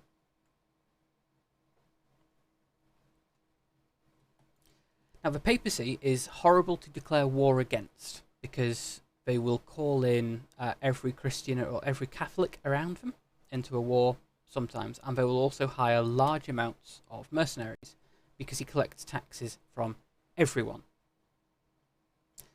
However, he doesn't do that when he's being raided. He only does it when he's actually in a war, for whatever reason that might be. And as we've expected, we've now got the peasants have risen up. So we will not stand for your vile oppression of good Norse Catholics any longer. Our time is now at hand. With St. George guiding us, we will rise up and free ourselves from your heathen rule. Signed, leader boy of the populist uprising. My options here are I have no need of quarrelsome subjects and lose control of 3 of my counties, or you want freedom, you shall have it in death. Obviously, I am going to not let the peasants rise up and steal my personal land.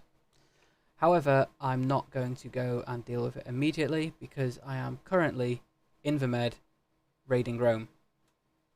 We're just going to let this go through. And I've got a son. Great. Excellent. That's exactly what we need. Yeah, the leader boy. Yeah. So, we've got the option to name our son. So, we've asked him. My wife has said we can name him Yngvar after myself, so he'd be Yngvar Yngvarsson. Or we can name him more suitable. Something more suitable. So, Anyone in chat, any ideas what we're going to call him instead?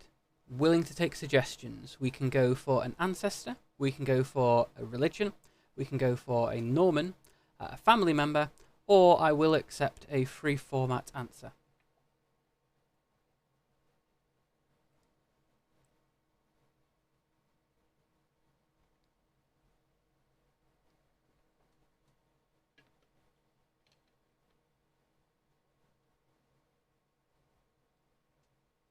Or, of course, I can be, don't give us this power. Come on, come on, give me a name, give me a name. If you don't give him a name, he's going to be called after me, and that's a horrible thing for him to have to live up to.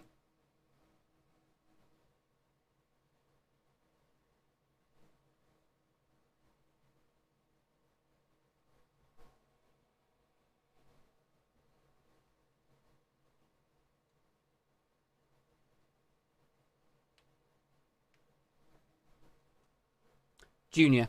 Okay, so he's going to go through his whole life as Yngvar Jr. Excellent. Jarl Bjorn replaced me as the dynasty head. I've got more troops than him. Why?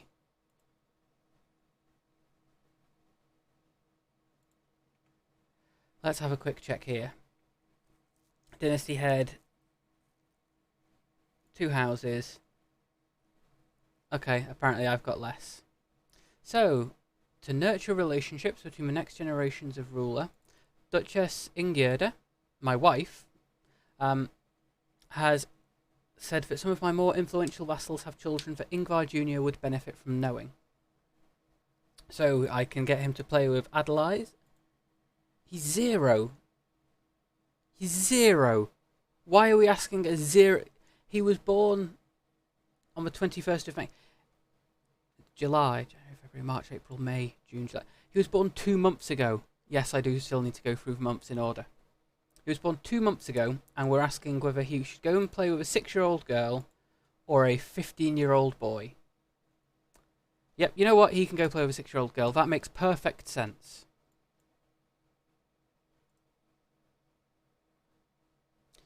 Going to raid the city of Ostia, and once we've done that, we're going to send the troops to go stomp the rebellion.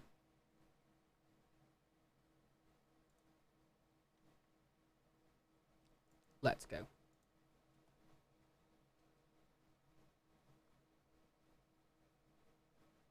They're going to be arriving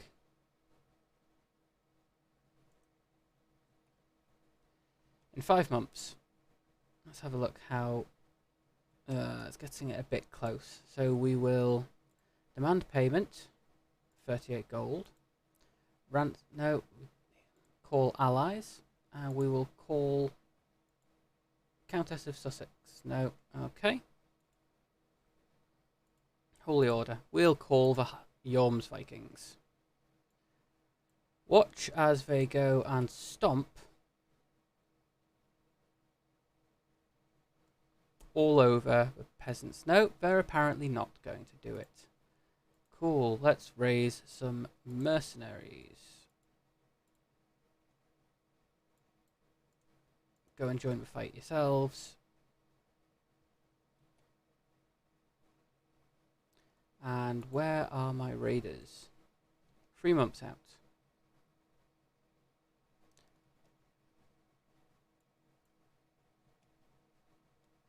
So we see here they recovered quite quickly. Here we go.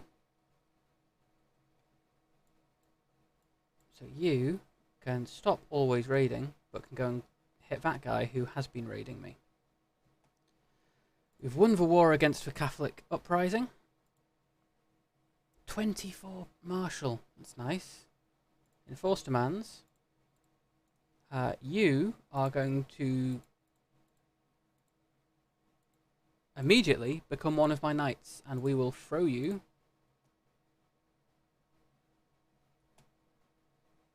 here. He's got a prowess of 9.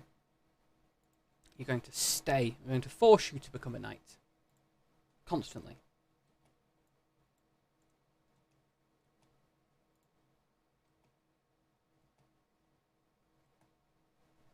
Okay, disband our troops. Band of a Horn, you can go up there. Okay, my amicable liege, Count Starkada of Bayeux, has invited me to a feast. It will be my pleasure. We do like going to feasts. They are a good way of getting extra prestige. And disband.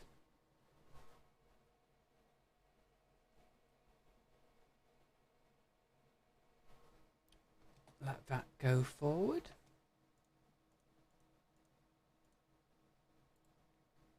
So I'm going to vote. Where has he gone? My son and player heir. Let's have a look at the Ealdom of Mon. We're going to let him have that war.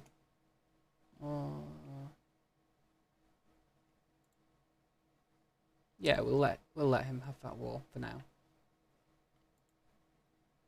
So one of the things for creating the Kingdom of Man and the Isles is you need to hold the Island of Man. You can't create the Kingdom of Man without holding it. We also need to hold a chunk of England if we want to form the Kingdom of England, which at the minute is looking a way away. Now we do have the option to just go and declare war on a conquered duchy level. That's sort of not necessarily something we should ideally be doing. Especially close to home, because it's going to split off. What we're going to do, we're going to declare war on Sardinia. Declare war. We're going to raise all armies, and we're then going to call allies to war. So Frisia and Sussex. Now spending for prestige in this doesn't matter. We are trying to save up for fame to hit the higher levels of fame. But the prestige, each increase in prestige gives you an increase in fame, but you spend for prestige rather than spending fame, which means you don't need to worry about spending it all on going and fighting wars. You don't need to keep it. It's gone. Let's check here. But once you have used it, once you've got it going on, it works fine. You don't need to save it up until you hit the 4,000. You can spend it below that cap because your fame is in the background. So Jarl Toller of Utrecht is fighting a holy war for the county of Frisia. I'm going to join, but I'm fighting my own war right now.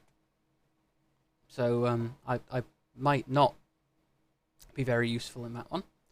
Now my vassal, Count Ingmar, he kind of likes me, has accused my other vassal, Lord Mayorbolder, of copulating with his lover Gudrun.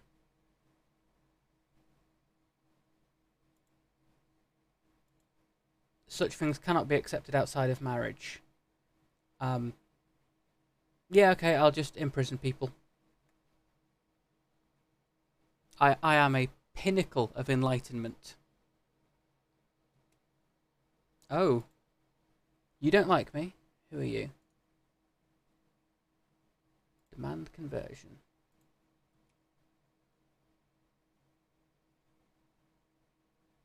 Okay, well, he's next on the chopping block. Can't be having Catholics in the realm. The hardest part of ruling. By their very nature, ting meets can often be extremely boring.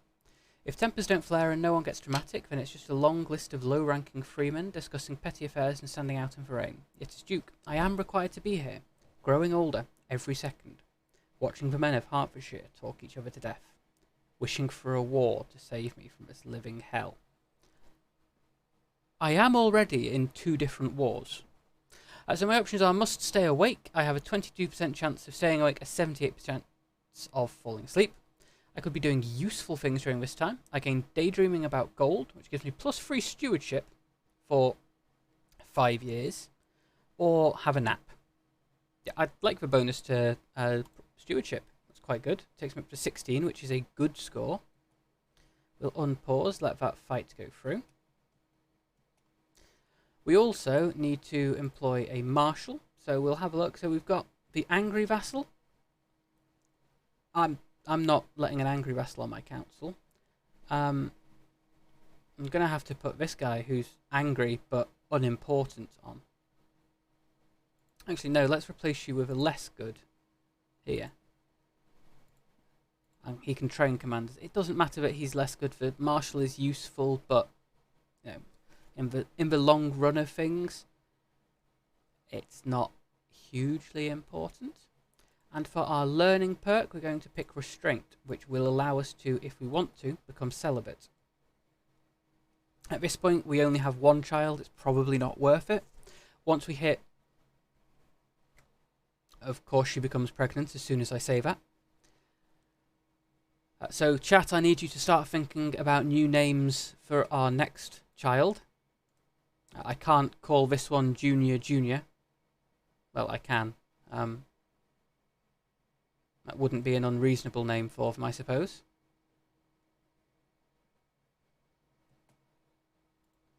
Now, we're losing this war, so... Oh, we can't hire them. We're losing this fight as well.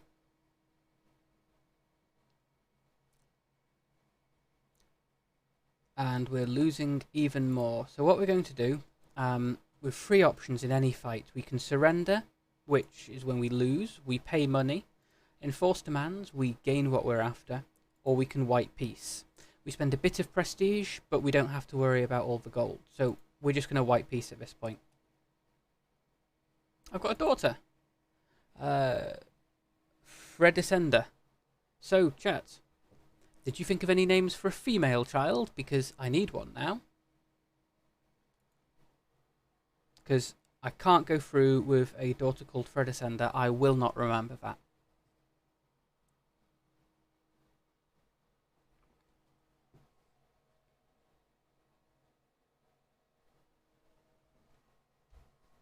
Juniorina. Yeah, okay. Yeah. Juniorina.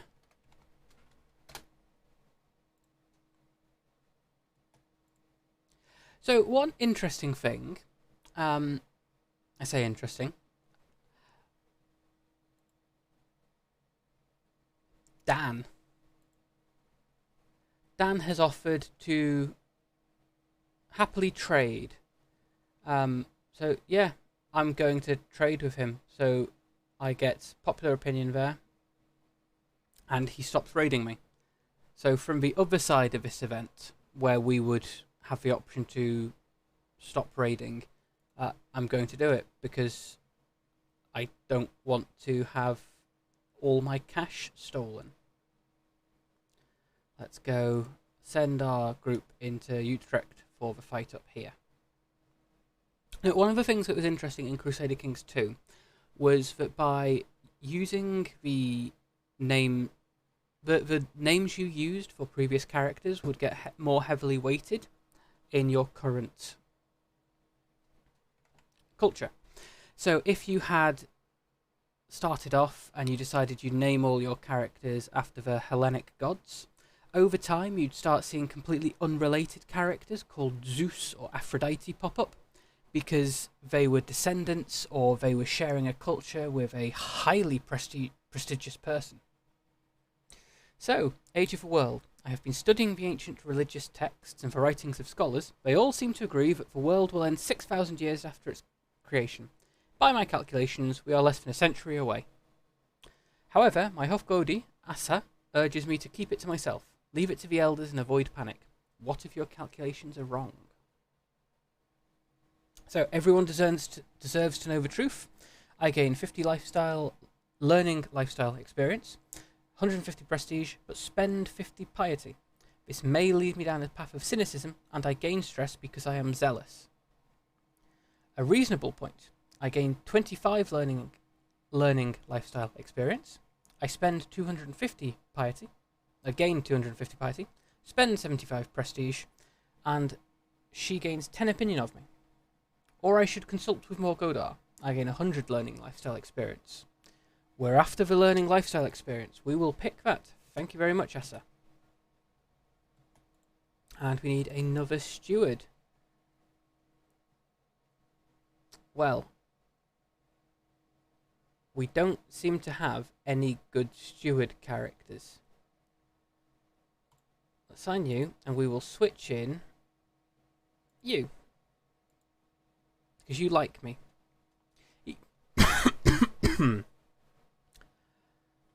So there is a scale amongst your council. It's perfectly fine to have your spy master not necessarily the best, as long as they like you. If you have a terrible spy master who hates you, you're in for a really bad time. If you have a really good spy master who really hates you, you're also in for a bad time. So, my son and player heir, Yngvar Jr., is curious. Curious gives him a bonus to diplomacy and learning, and a penalty to martial. So we're going to set him to a learning education.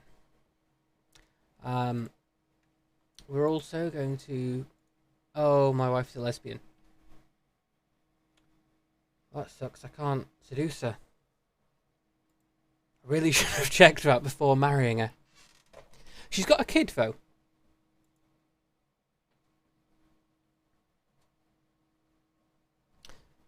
And my culture has discovered mots. So we have a look in here. So mots unlocks tribal era fortification. And early medieval we're still 11 years out from. So we'll have a look. Casus Belli gives us individual de jure county casus belli. Or city planning gives us extra buildings in cities. Neither of those is something I'm particularly worried about. We'll pick city planning just because it's further behind. We will speed it up, and therefore we will get both of them sooner. Let our troops land in Utrecht and see if we can storm the castle and capture the enemy ruler.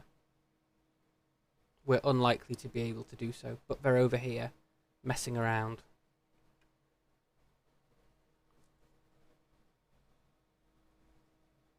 And they come charging in, at which point they are going to stomp us. Yep. That's fine. This wasn't a fight we were planning on winning.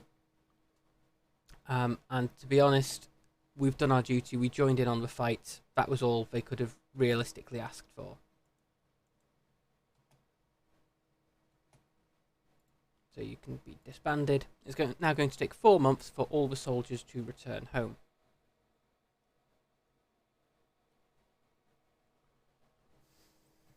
That's fine. Sort of we can deal with that.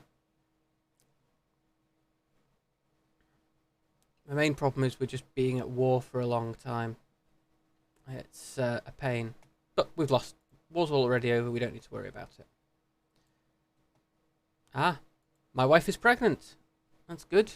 Hopefully she's going to have a useful kid.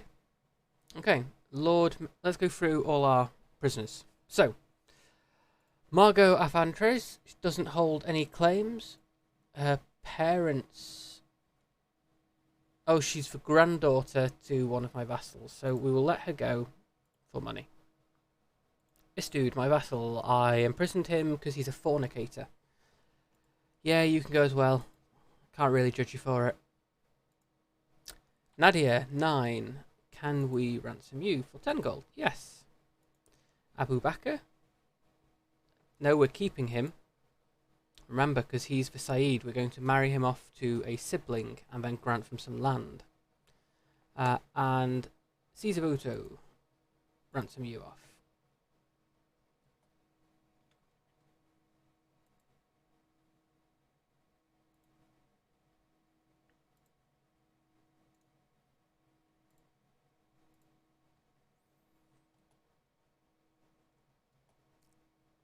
Jarlborn has replaced me as head of a dynasty. This can happen occasionally. It seems to be almost semi-random, with just... it'll occur for a month or two. If we go in and have a look at the dynasty. Oh no, he does actually have more troops than me. Fair enough.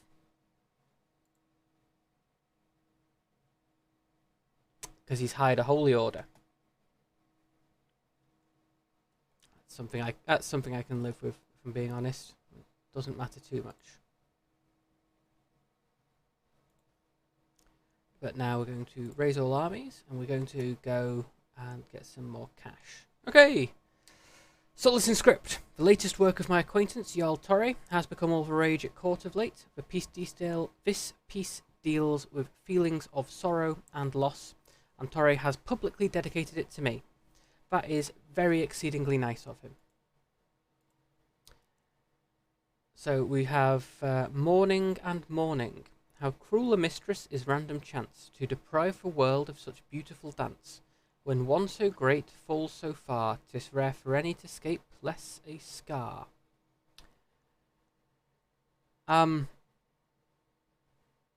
Not sure how I feel about that. That seems vaguely intimidating, if I'm being honest. So I don't quite know how to feel about this. He's my brother-in-law. I'm sure he meant it nice. I'm just gonna... I see it's truly heartfelt. I'm sure he means well with it. And no, we're not ransoming this guy.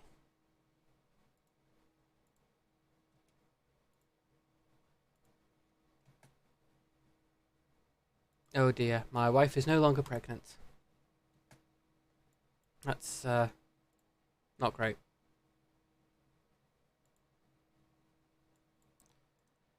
So we're going to go raid, steal some money, maybe get some captives. Need to go back to set raid on. You can only pick to raid within your own area. That's already raided. And as we see, we've already become the dynastic head again, because it was all through the event troops. Anglo-Saxons in my Britain? I think not.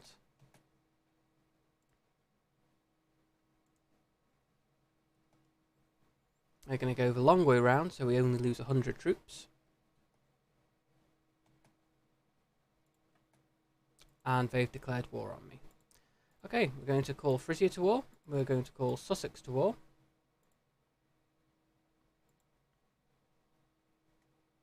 Can I hire the Holy Order?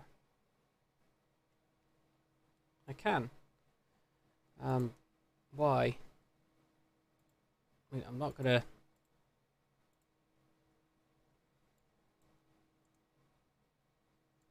I'm not going to complain about the fact I can hire a Holy Order. I just didn't expect to be able to.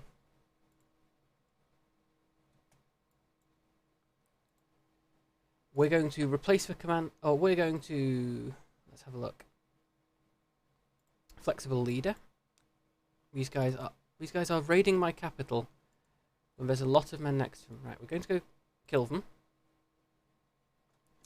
Count Stockada, inane efforts to improve my relations with my neighbours. My good-for-nothing Chancellor has officially acknowledged that Jarl Scarfedden claimed to the county of Avranches. That's in Normandy, that's fine. We don't particularly care about keeping it. Ideally we would, but losing it is a minor issue. We're then going to march our troops, including the Jomsvikings. I don't know why they're joining us, down to here. Start a siege on Devon. The reason we're sending all our troops is because even though we're now going to station besiegers, we don't want to have any problems along the way. We could send off 500 at a time. If we only sent off 500 and they ran into any problems, they'd all die. By sending off 3,000, they're less likely to die. So, the raiders of Jarl Dan are a fearsome bunch. I'm often thankful we count each other as cautious friends rather than the bloody enemies. One of the more vicious of his minor terrors, counted among their numbers, is Barvo, a reaver of no small repute. When he asked for an audience, I was half expecting an assassination event, but I'm pleasantly surprised to find that he wishes to offer his services. Yeah, join my court, dude. Feel entirely free. And we now gain a learning perk. Again, we're going to pick up Know Thyself early on. This gives us the 1-year warning that we're going to die, which is handy. And here we see the troops coming in. This is why I didn't march it off for 500.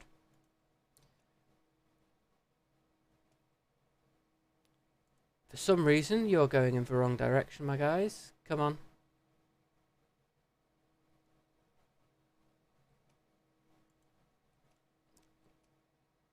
Go up here.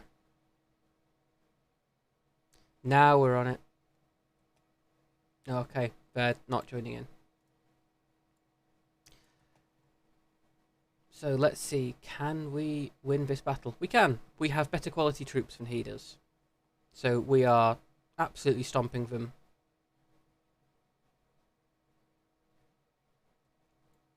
Are you still on raid? No, you're not. You're going to come down here. Okay, I've captured his son and heir. So what I'm going to do is I'm going to enforce demands. As this is a war for a claim, he loses his claim. Now we release all hostages, but we've only really got the son.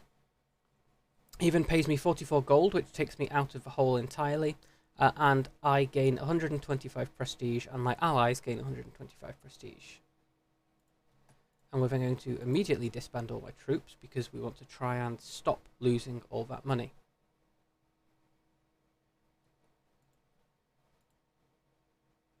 Who can we put here? Yeah, you can be up top. Let's have a look, because I know we did have a Catholic vassal down here, but it looks like he's gone. Let's just do a quick check. Not a Sartru. Ruler. Ah yes, my chancellor did change. It's fine.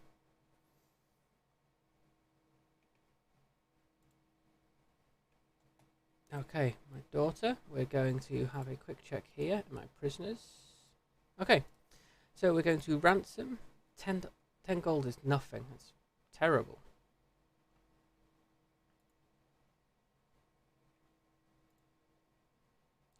Steiermark and Halt.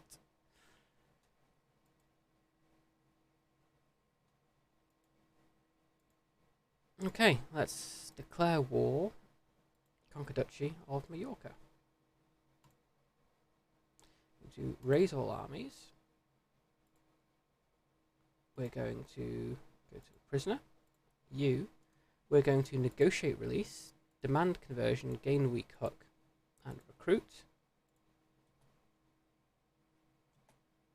We're then going to arrange marriage with my sister matrilineally.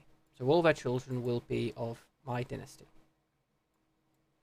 We're going to send my troops down to Mallorca.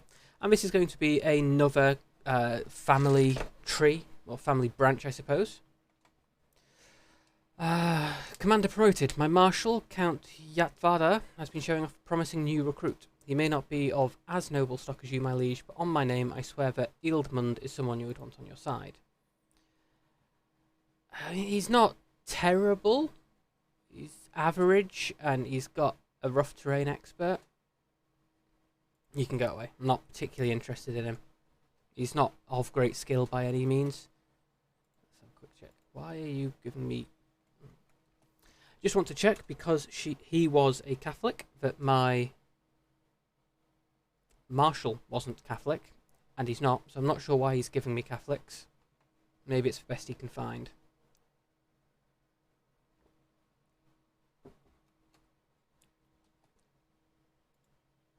My spymaster's dead. I need a new spymaster. So, we've got a few options here. So, are you going to convert? No. Okay. So, we can go for a powerful vassal, or we can go for a vassal that dislikes me. Let's have a look. Can't give him a gift. So, we're going to go for my sister for now.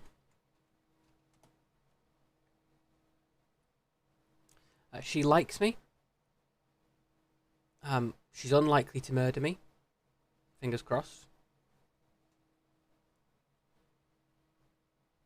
But it is kicking the ball down the line a little bit, because we're going to need a new spy master once we have passed her off and given her her own area to live in.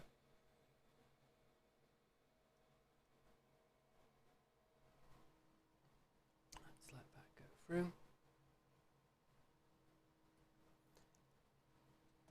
Okay, so we've taken Mallorca, and we're now going to go take Ibiza.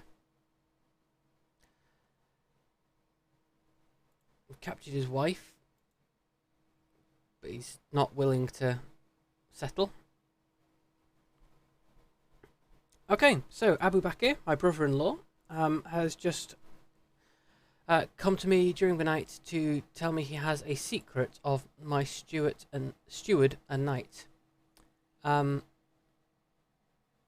Yeah, tell me the secret. Oh, he's got a lover. Oh. Okay. Great.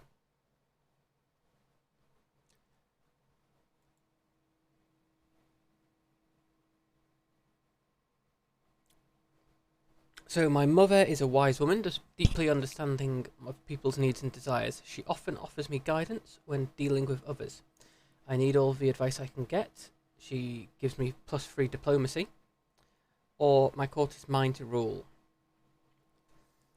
As much as I like her, she didn't let me be intelligent. She didn't let me be pretty. I'm very upset. My court is mine. Let's speed this up because we're on 99%. So we've been raided, the sacking of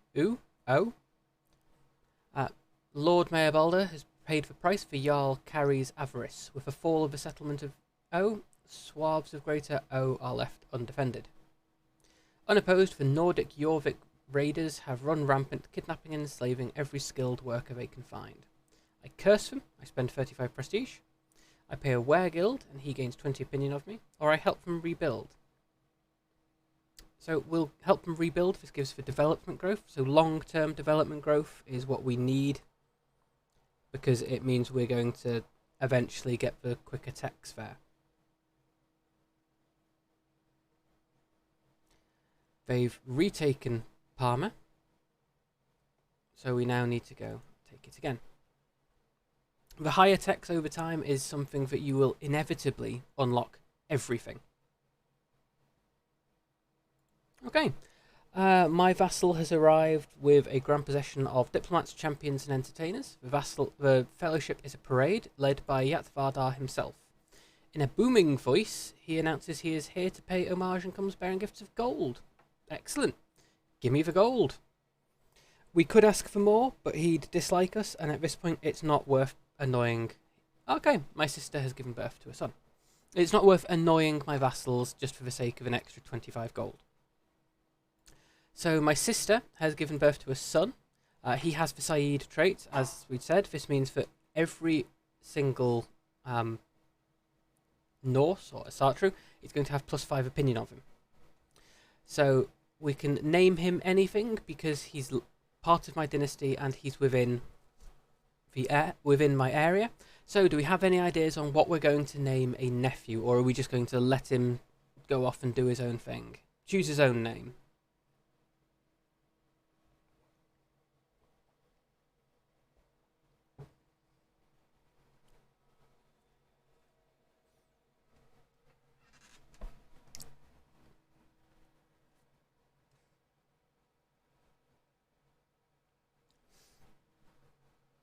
No? No ideas? Okay. We'll name him after an ancestor. He's going to be Fortun. Let's just rename him Fortun then.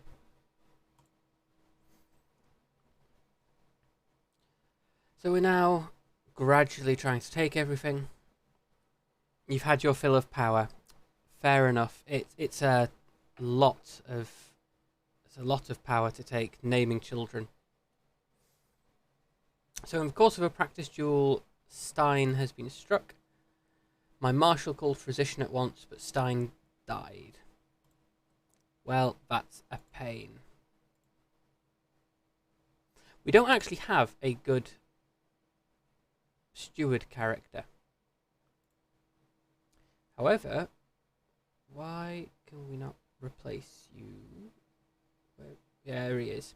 So we're going to put Mayor Alpha as my spy master because he's got a 25. We're going to sway him, try and make him like us. And as a steward, I guess we're going to put the Lord Mayor. He's a powerful vassal. He doesn't have a great stewardship, but we can deal with that.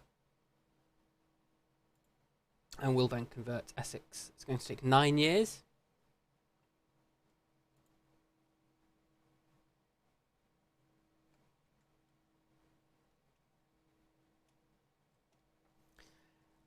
But eventually we're going to have the whole of the Duchy of Essex is going to be converted into Norman. That's going to mean that we can leave it there. We don't need to worry too much about making it higher development wider. We can keep our culture quite focused. And the entirety of Essex is only 5 counties, so we can control that, and we will then retain Norman as a culture. No one else can take it. We've had a pop-up for a learning perk. So again, we're going to have a look here. Now, I know I said we would be focusing down whole of body because we want to survive. However, we also have the option for pedagogy. Our wards gain additional skills and can become our friends. This is quite good because we do want to try and get our kids stronger. So we're going to pick that now. And let's just check. So Yngvar Jr., is he currently being trained by anyone? He's not. So let's ask someone to educate the child. We're going to ask my wife to educate the child because she's a genius. Because she's a genius, even though she doesn't have a very high learning in comparison, even our learning is higher, she's more likely to give him a high level trait. We don't want him to convert culture, we want him to remain Norman. So hopefully we can check back on him here and there to make sure that he's getting decent skills, and if he's not, we'll pick him up and we'll try and set him right. We've now had a pop-up for a scheme at court. Our spy master has come to me with grave news. While we don't know who, someone is plotting against my courtier, Centoul, my brother-in-law. Okay. There we go, we win the battle. We take Majorca. Disband all. So we'll have a look. Parma and Ibiza. So what we're going to do now is going to get my sister, and we're going to go to her husband, and we're going to grant him the title Earldom of Ibiza and Majorca. And we're then going to Duchy of Majorca costs too much gold. So let's have a quick check on succession. It's due to stay with us, it's due to get created. It's fine. We've got our land over here. Quick check. Okay, there is a crusade for the Kingdom of Jerusalem going on. So the Crusades are, you know, the whole thing with Crusader Kings. They're heavily weighted towards aiming for Jerusalem. So here. Let's have a check how well everyone's doing. The war started 2 months ago and no one has won any battles yet. We're just going to leave them to it because we're not Catholic and we're not a Muslim, so we can just let them have their wars and pick over the remains when everyone's done. It would give us a good way for fighting locally if we wanted to, but they are all still quite high powered, so it's not necessarily something we're too worried about. Instead, we do need to try and focus on getting our prestige up. To get our prestige up, we're going to need the gold, so let's have a quick check. We've got our soldiers. Let's raise all armies. See how many we get.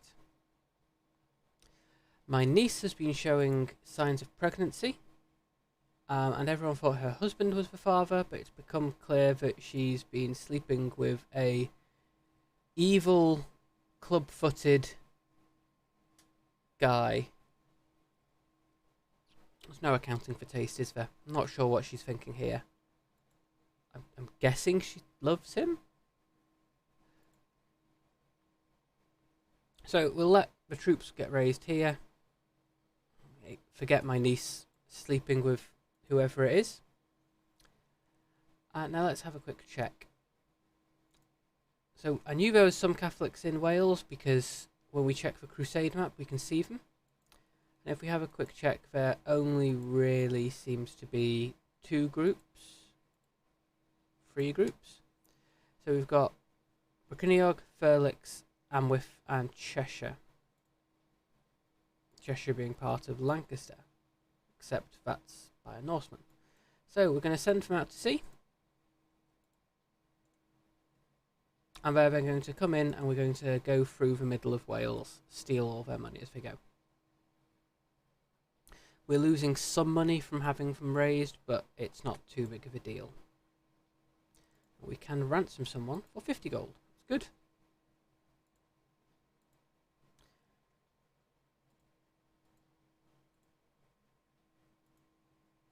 Let's have a look who we've got in our prison. So we've got this woman who is a Norman. So now I could execute her. It's an act of tyranny because she's a Sartrue too. What we're going to do is we're just going to gain a weak hook on her and send her out.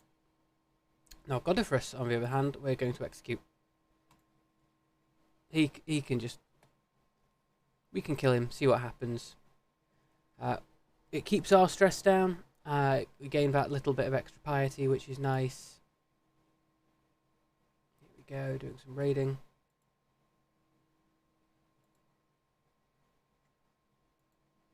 Looks like everyone else has had the same idea on raiding whilst they're at war with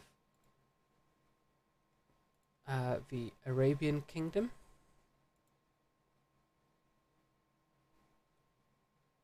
So we'll get this gold, and then there's no more to take. Let's have a quick check here. They've got more troops than us, it's not worth raiding them.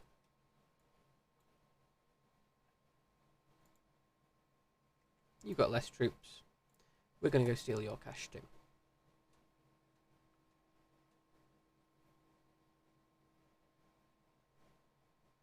But someone else got to his other bishopric. We're going to go for slaves to increase the development level, because again that development is going to mean we speed up our tech gain. And on top of increasing our tech gain, it means we will move towards medieval era slightly quicker. Have a quick check. Can we ransom any prisoners off? 10. Can't ransom him off yet. 10. 50, but we can't do it yet. And for 10, but not yet. So we're just going to leave that, let the pop-ups come. Here we go, a ransom pop-up, it's 50.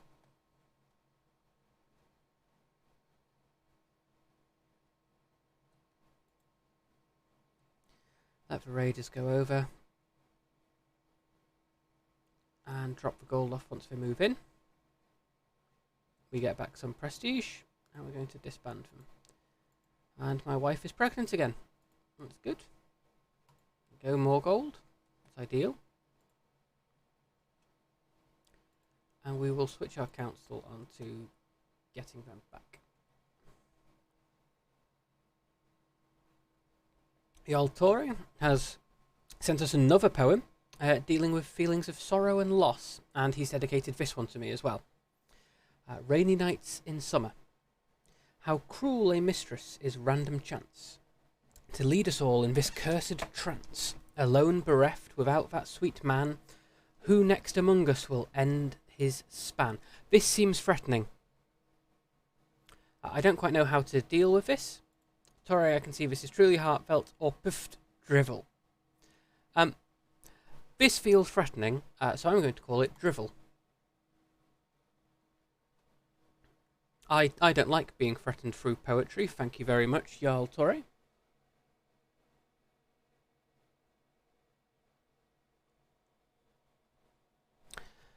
We're going to keep it going. Let's see here. Get that gold slowly dribbling out as we refresh all our men-at-arms regiments back up to full. Once that's full and our levies are full, we can then go towards looking on declaring a new war. I'm thinking this is a good time to go to war shortly, because all the Catholics are previously at war in the Crusade. On the same time, because they're all at war, they are all allied with each other. If we jump into any of them and they get upset, then they're going to be all piling in on us, which is not ideal. So we might want to leave it for a little bit and see what happens. Because jumping in mid-war with the entirety of Catholicism is perhaps hitting a bit above our weight class. A perfect little daughter, but she's not got anything. She's not perfect, she's just perfectly average. So we're just going to let her grow strong and wise. If at any point anyone has any ideas for what they want to call any more kids that are born to the dynasty, whether they're mine, my cousins, my sisters, some random one, drop them in chat. I'm always happy to name kids anything realistically. If you want to go and have them named after yourself, I'm willing to do that too. But let me know if you're happy for me to name my children after you.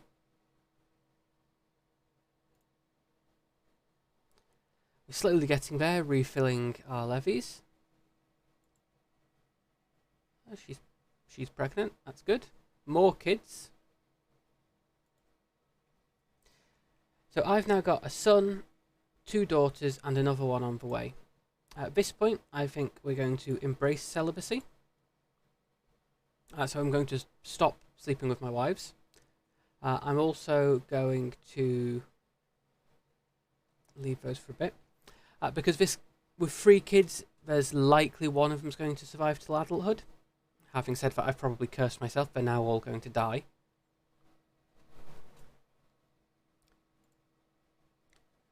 Okay. Geralt von Sulzbach from Holland has turned up. He's a slightly better raider, or general, than we've had previously. Again, he's only got a 2-star learning ability.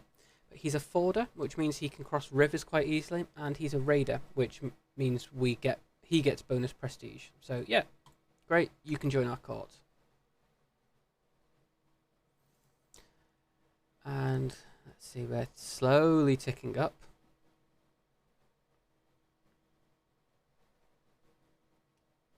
I'm bored of waiting. We're just going to go and head off with our slightly smaller army. It's not going to be quite everyone, but that's good enough. So we're trying to sway him with the right arguments. I might be able to convince him I'm not acting merely in my own interest, but in the interest of the All-Father himself. So I've got a learning challenge, a 42% chance of convincing him, or a diplomacy challenge. Yeah, let's go with it. No, he didn't agree with me. He's smarter than me, and he knows it. Cool. So we're going to set the raiders up. We're going to put me in charge of them, and we're going to head over and let's check Brittany. Brittany has got less troops than us. Let's go and steal everything that isn't nailed down. To land here, Temple of Tragua. I believe Tragua.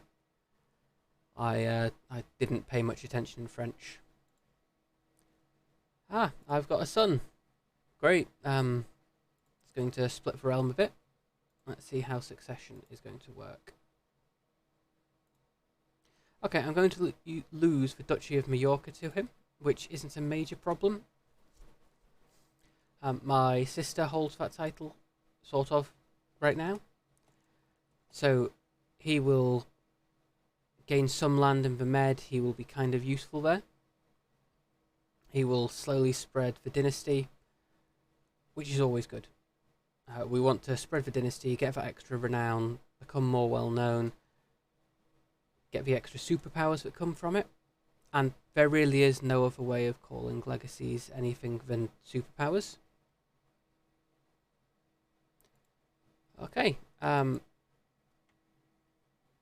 She is asking me to join her claim on Sussex.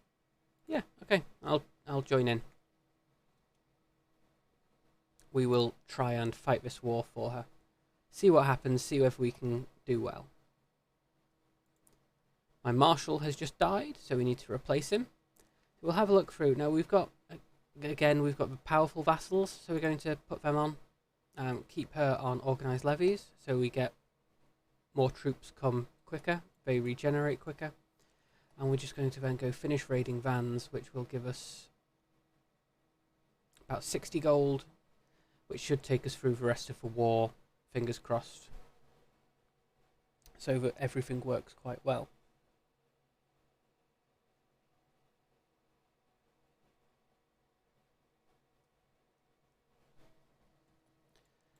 So I gained 50 money from my wife and her average stewardship, and we also have a learning unlock. So we can focus down here on different culture opinions, we can work on increasing cultural fascination, or we can increase our faith. Now increasing our faith is useful, but only if you're working to change what faith you're going on.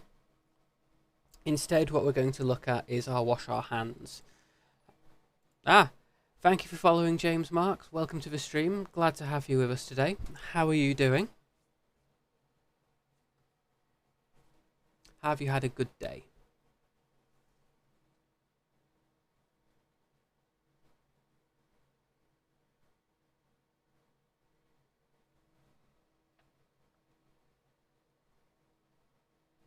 We're sending our troops back to drop off the gold, at which point we'll then jump into our allies' war. Here we go, 73 gold and prestige. And then we can go and dump them in Surrey.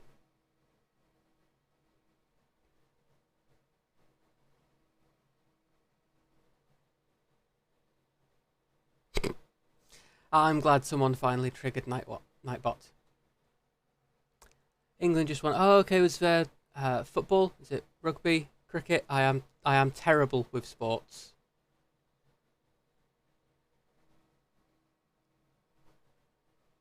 Who were we playing?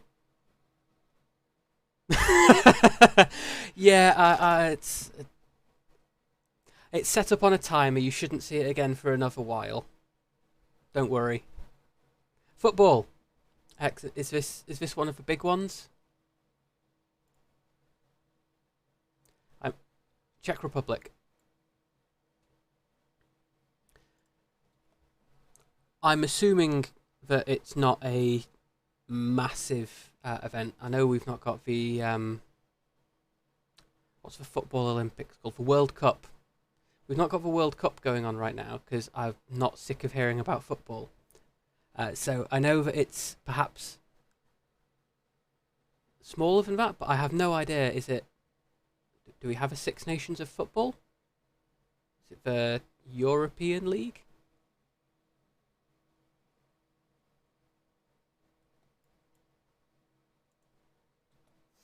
So what we did here is we just quickly sent them over to go and knock out the raiders, get the cash back that they'd stolen from us. And we're now going to go back, continue our war against Surrey, and try and steal them down here. One thing that's annoying me is because we've only got 4 men-at-arms regiments, I haven't been able to... Here we go, we captured Earl Colbjorn. Big tournament on at the moment. The Euros. World Cup is every 4 years, and the continents usually have their own tournaments each every 4 years. So European champions essentially get an international tournament every 2 years. Oh, okay, that's good. Keeps it busy, but there's not ever nothing going on, which is good. I'm glad England's doing well. It's always good when your team does well. So is this us into the finals, semi-finals, through just the qualifiers? And here we go. We've won the war for the earldom of Sussex. We gained a chunk of prestige. We're still in illustrious. We're not yet in exalted among men. And we've had a ransom request. Accept that. Let him go. Let him go and marry someone. And we'll ransom Fefis. Last 16, so we have a chance. Excellent. That's good.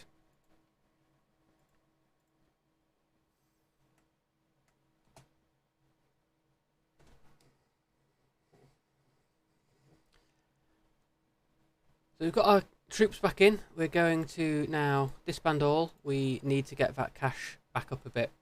I'm kind of sick of seeing my cash drop into the negatives.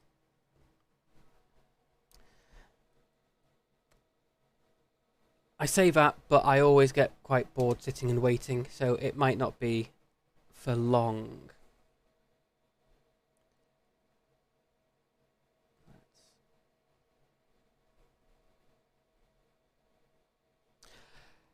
But it's always good to keep it ticking up a little bit. That extra bit of cash comes in handy. We want to have the cash flow, and by getting that cash we can build buildings. You see here London's pulling in 2.6 a turn as opposed to Buckingham, Colchester and Berkhamsted. So by increasing the buildings here they will pull in not as much as London, because London is our capital, it's doing really well. But we'll get a slight increase. We'll also get a slight increase in troops, which again means we're slightly bigger, we can do that extra bit more damage. We can spread that bit further. Always good. Bigger is better. Especially when we're trying to paint the map as we are now. So we had another event pop up, bleeding out. Inspecting the barracks infirmary when a severely injured soldier is brought in. He's losing too much blood. Where's the physician? Ordgaidal, my concubine, is nowhere to be found. A chill runs down my spine. I might be this man's only hope. Oh, he is screwed. He is so screwed. Hand me the tourniquet. A 73% chance that I save the soldier and Countess Adelise becomes my friend. Step back, this is my patient. 66% chance of saving him all by myself. He joins my court, I gain a strong hook. Let him bleed. But I'm a nice guy. I gain 40 stress from doing that. You know what? Yeah, this is your first request. I will let him die. I will gain that stress.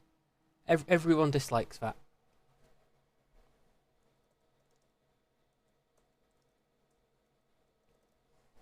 Let's hope that doesn't come back to bite us.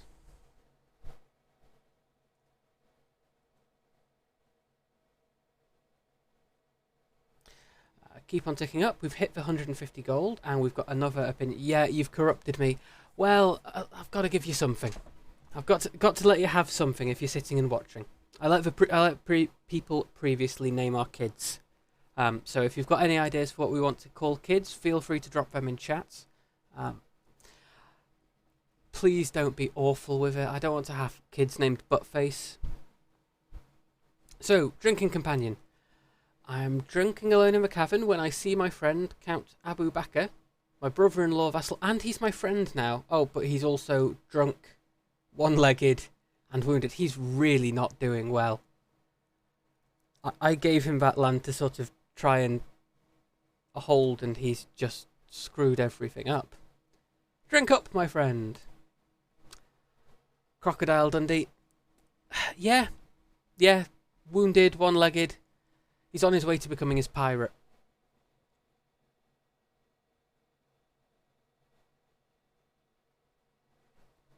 But we've got the 150 gold, so what we're going to do is we're going to pause once the save is complete. Now we've got a few places we can build. I say a few, we've got 4. Buckingham, London, Colchester or Berkhamsted. Now, whilst we can build in any of them, London is by far my best. It's also, because it's my capital, always going to go to my heir.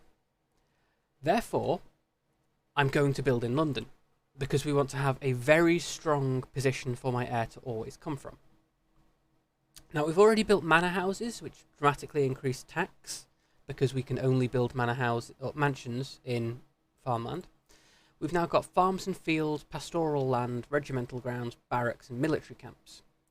Now, regimental grounds, barracks and military camps give us levies, but also give us increases to men-at-arms bonuses, so it makes them cheaper and it makes them do more damage. Pastoral land gives us tax and levies. If we have a look when it grows, we get a slight increase to the levy reinforcement rate, and the county gets a slight development growth. Farms and fields, on the other hand, if we look, gets at level 2, the county gets an increase to the taxes. It also gives us slightly more taxes to begin with than pastoral. So what we're going to do here is we're going to build farms and fields first, and then the next building we're going for is going to be the pastoral lands. The amount of money we pull in this way means we're going to be able to afford to accelerate, much as with everything ever. You can always accelerate through the game if you vaguely know what you're doing. So by having more cash, it gives you greater ability to do whatever you want. A lot of the game at later point is decided by mercenaries rather than by your core troops, or by your men-at-arms, which also cost quite a bit of money. Ingrid, my half-sister, has died. Oh, that's a shame. So we're grieving the loss of a great woman. As one of the closest to the deceased, I could take up the mantle of hosting a suitable funeral. It's a tradition that we bury our noblest with a boat, the better to carry them to Valhalla, and surely Ingrid deserves this high distinction. And we don't have a great amount of money, so you're just going to get a small symbolic stone ship, I'm afraid, sister.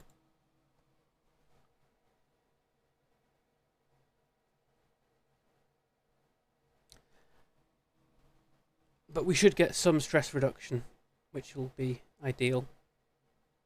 Stress reduction and minor bit of prestige from burying an ancestor. There's religious tenets you can pick that will give you extra bonuses to this. So ancestor burial will mean you can do it more whenever an ancestor dies, you can take a sky burial option. You gain a chunk of prestige. Aha, morality restored. Yeah, so a life to remember, Ingrid. I stand in front of a small crowd of mourners, eyes sweeping over each of the bereaved in turn, and begin my speech. Ingrid, barrow behind me already contains a small facsimile of a ship, traced in weighty headstones and filled with cobbles. It's already buried neath a weighty grave of earth. Oh no, my speech is just Ingrid. Retainers carrying the last of the burial treasures, then finally Ingrid's corpse laid out atop its bier. Okay, yeah, I cared about my sister so much that my funerary discussion was just me saying, Ingrid. Wonderful. That's exactly what we like. Yeah, I am, of course, a fantastic poet. Writing all my thoughts down and then telling everyone about everything. I gain 75 prestige and lose 76 stress. It's nice. It's nice. I'm glad that my sister dying makes me happy. Juniorina, my firstborn daughter. Oh, she needs to be educated by someone. It comes from nowhere, hitting me clean in the temple. I didn't even see the projectile coming, much less try to dodge, and for a moment I stagger, blinded. A sharp peal of giggles rings out behind me, and I whirl. Juniorina rises from her hiding spot, another snowball already clenched in her vicious little hand. So, good shot, come here, you little rascal. We toss snowballs till our fingertips freeze, and she gains 20 opinion of me. Oh no, you got me! I let her throw snowballs at me to her heart's content, spend 75 prestige that I gained from my sister dying, but lose 21 stress because I am humble. The snowball ignites my berserk rage. I lose 84 stress because I am berserker, and she loses 100 opinion of me. Or, I'm busy, Juniorina. Go bother someone else. I lose 14 stress, but she loses 10 opinion of me. So I see one vote already for retaliate severely, and +1 being a monster. Oh, you named this child, Scorpy. You named her, and you want me to ignite my berserk rage against her. I hope you're happy with that decision. I hope the two of you are happy with this.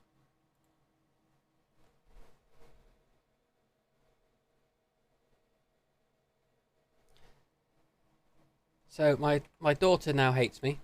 Oh, only a little bit hates me, because she liked me so much to begin with. That's fine. I suppose we can scare her a little bit if she's a if she likes me a lot, it doesn't matter too much.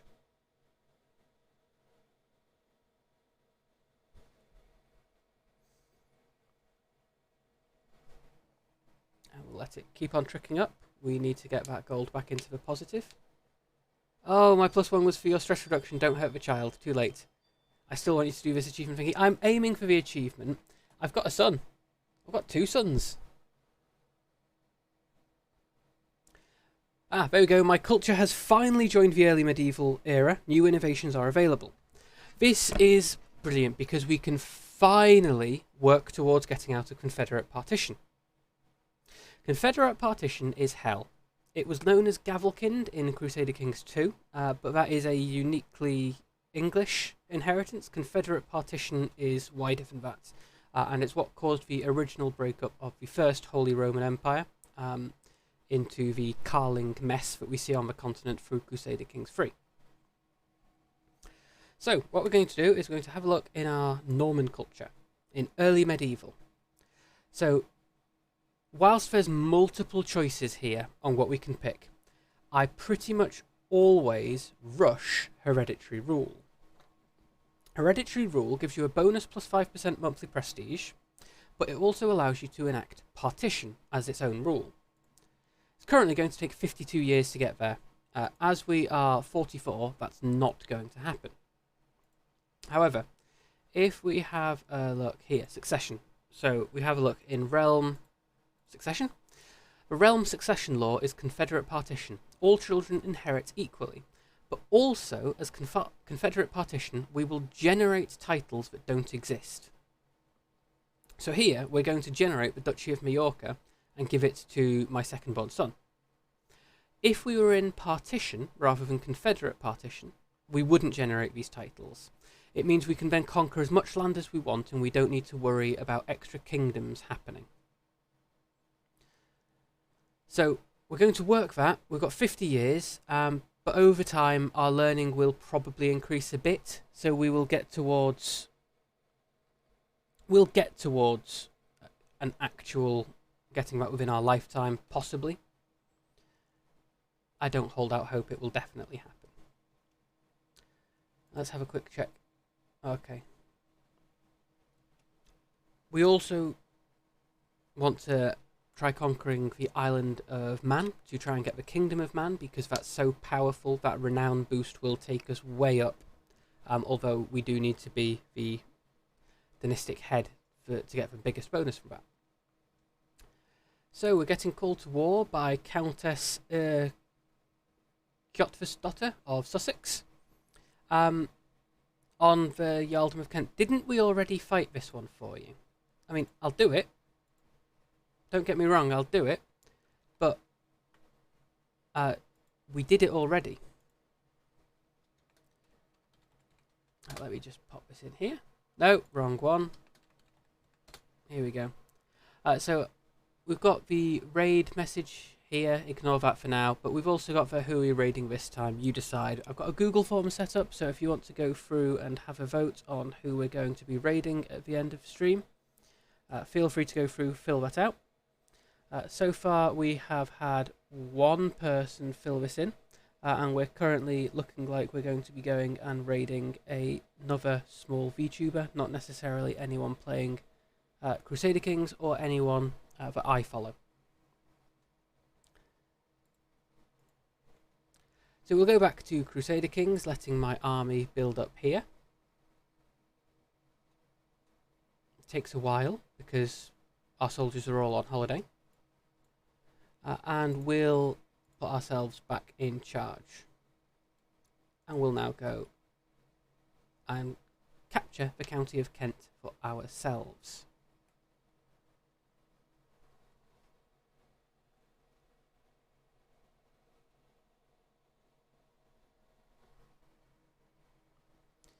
So moving on here, slowly ticking up siege. We always have the option to assault a fort once you have breached the walls. Unfortunately, you can't breach the walls until you have siege engines. Currently, we don't have enough space in our men-at-arms retinues to get them. Once we can get siege weapons, it's worth picking them, and a lot of people say to fill up every single men-at-arms slot with siege weapons because they are so much better for sieging than anything else, and sieging is such an important part. As a Viking, though, we're doing a lot of raiding, so we do actually need to have troops that aren't just going to get mowed down no matter what happens. Thank you, Nightbot. Yep, so we also have a Google form for any feedback or requests or things you want to let me know. So if I am constantly mispronouncing anything, feel free to hop in there and let me know for next time rather than calling me out in chat. Or feel free to call me out in chat if you want. Autosaving, let that tick through. And we're going to then finally take Kent. We're very nearly there. It's ticking up gradually. Take some gold. We'll go and stomp on this unit of 1 man. And we're then going to go and take the rest of his army down. But we're going to put my knight in it because he's much better at fighting than me. So send him into battle. We're well aware we're going to win this. And we do indeed carve through everyone standing against us. To help speed this up, we're then going to go and anti-siege the Barony of Chertsey. Hopefully pull this back to our friends' control. That should pull the war score back up to 100%. Oh my, he died. Okay, so you inherited. You inherited County of Farrow.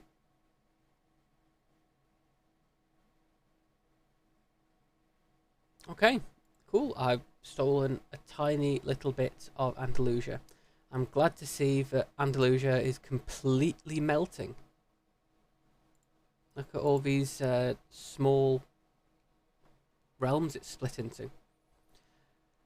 Aquitaine is getting big.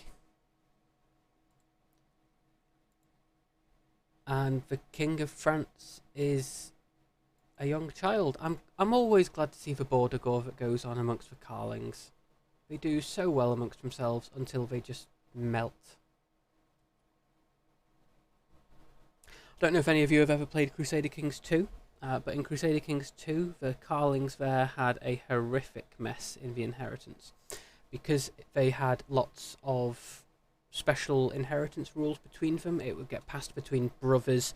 You'd end up with wars going against for hundreds of years. The borders would be awful. No one would hold any land, and then the Vikings come and everyone dies.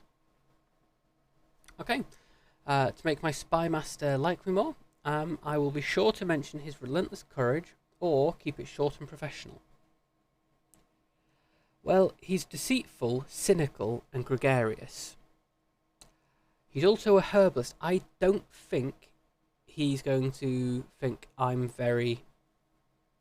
I think he's particularly courageous. So we're just going to keep it short and professional for now. My sister and friend is encouraging me to throw plates and scream into pillows. She is severely injured and she's a flagellant. I'm not sure I should be taking the advice of someone who beats themselves when they get stressed. That doesn't particularly sound very healthy.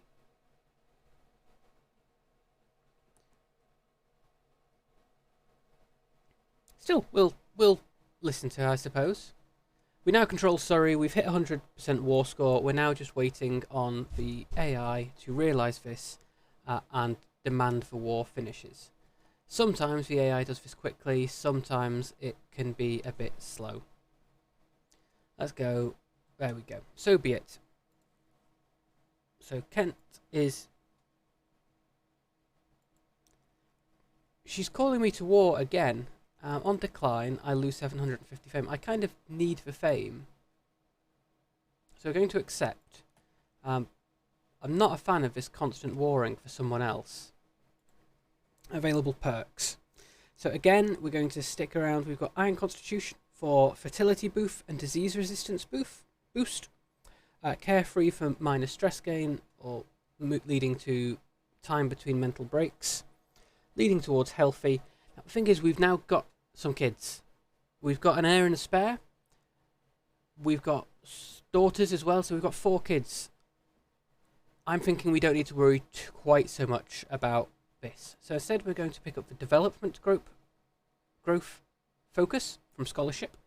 And we're then going to pick up scientific, which gives us bonus fascination growth. Now, as we just went through, the fascination is hereditary rule. We're now down to 38 years on this. Once we finished here, we're going to pick up something else to help boost London, because London has the ability to build the Tower of London. But we're still quite a way off from that. I'm probably 60 or 70 years minimum from getting it started. We also have the option to build a duchy building at some point, but we need to have, generally speaking, we'll need to have the royal preserves as the best one, because it gives us the development growth. The other option is leisure palace, which gives us the control growth and prestige growth, or the tax office for the holding taxes. The other options all give us bonuses to our weapons, and they're not necessarily ideal, because it's giving us a minor bonus to the wars, but we're going to be fighting wars primarily through mercenaries and through a wider group of men-at-arms. There's also military academies. You can essentially build space marines if you control multiple duchies. Your knights end up with doubling, tripling or quadrupling their effectiveness, and you've got 20 of them. So your group of 20 men go and storm a castle by themselves by throwing rocks at it, and they just completely slaughter the entirety of an opposing kingdom. It's kind of scary, because you wouldn't expect them to be so powerful. So we're now going to go and join in this war for the conquest of Leinster against the Kingdom of Scotland. He's got a lot of people. The King of Estonia has joined.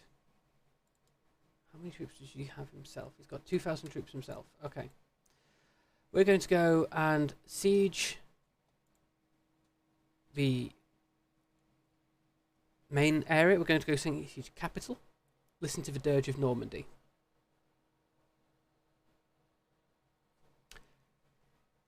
What? I don't have bagpipes playing, do I? Not yet. We'll get the bagpipes at some point, I'm sure.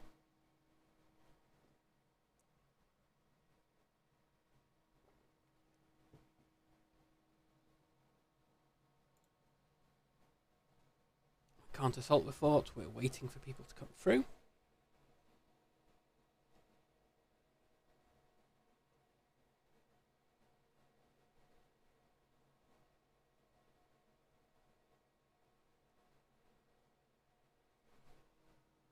As in, listen to the dirge of Slanesh, but you know, Normans. Right, yes. Yeah, send them in. Things will get loud, and they just murder everyone. I do like having really powerful knights. But it seems a bit unbalanced, and it doesn't make the game easier in general. It only makes your wars easier, and once you reach a certain point, your wars are going to be very easy against the AI anyway. So perhaps it helps you get to that point quickly, which is always good, but it doesn't long-term help you through the entire game, because you will be powerful enough without an entire cadre of stormtroopers. Stone of Glass. Okay, we've had an event due to me being... I'm old. As I struggle to make out the tiny letters on the scroll before me, I feel a headache building once again.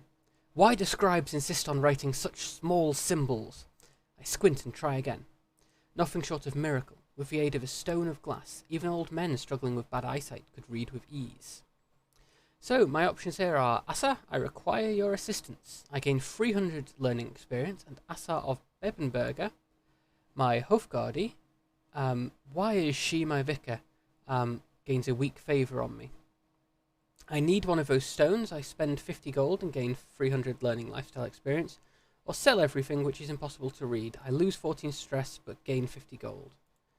Okay, let's go and fire her. And then she can have a weak hook on me. She's not going to be able to do anything with it, because as a random courtier, she's not got any claims. She can maybe request to be put on the council. Yeah, I took his heir hostage. Excellent.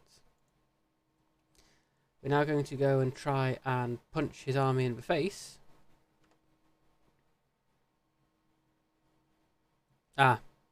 Oh, no, it's okay. There's not loads of them. So, we're going to be fighting here.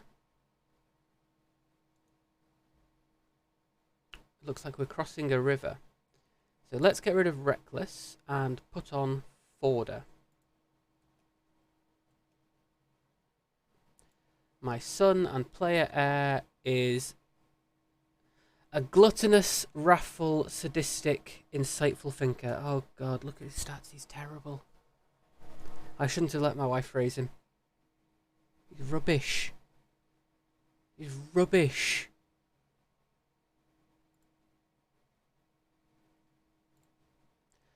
Right, I will raise my second son myself. Will you... Okay, tell you what, I will appoint him as my court physician once I have enough money.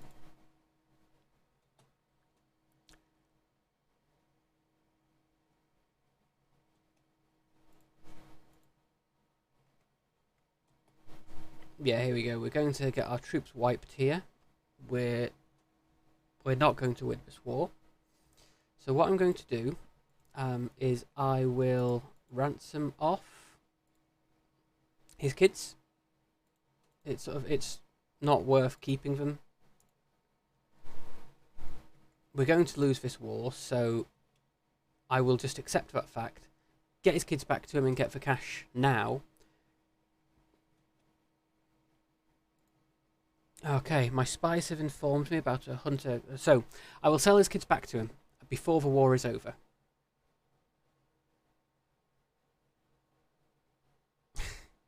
Yeah, you can't put the blame on me for naming him Yngvar Jr. Yngvar's son, because if I recall correctly, I believe someone in chat whose name starts with an S suggested calling him Junior. I wonder who that could possibly have been.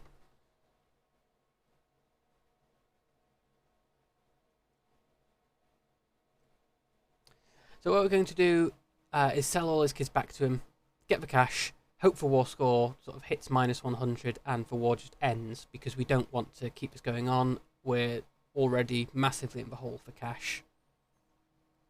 We've now had a pop-up that my spies have informed me about a hunter causing a ruckus at the local tavern. The man has been spending large amounts of gold and bragging about the great deal he struck with a fancy lady in pearls and silk. He drew a map of the local farmlands for an unknown noblewoman. The spies think the lady must be scheming against me or my subjects. Yeah, thanks for bringing that to my attention. It's always good to know that people are trying to kill me. I look in fear at my almost empty coffers. My herald announces that 4 of my vassals have arrived. They come bearing gold, my liege, a donation to defeat our enemies, Mayor Hrani announces. With me, I bring the elegant Mayor Alpha, the chivalrous Mayor Ulfa, and the elegant Countess Adelaise. Well, they all like me. That's good. I welcome your generosity. They pay a total of 40 gold to me. That's nice. That will certainly help. And we're going to send these guys back home.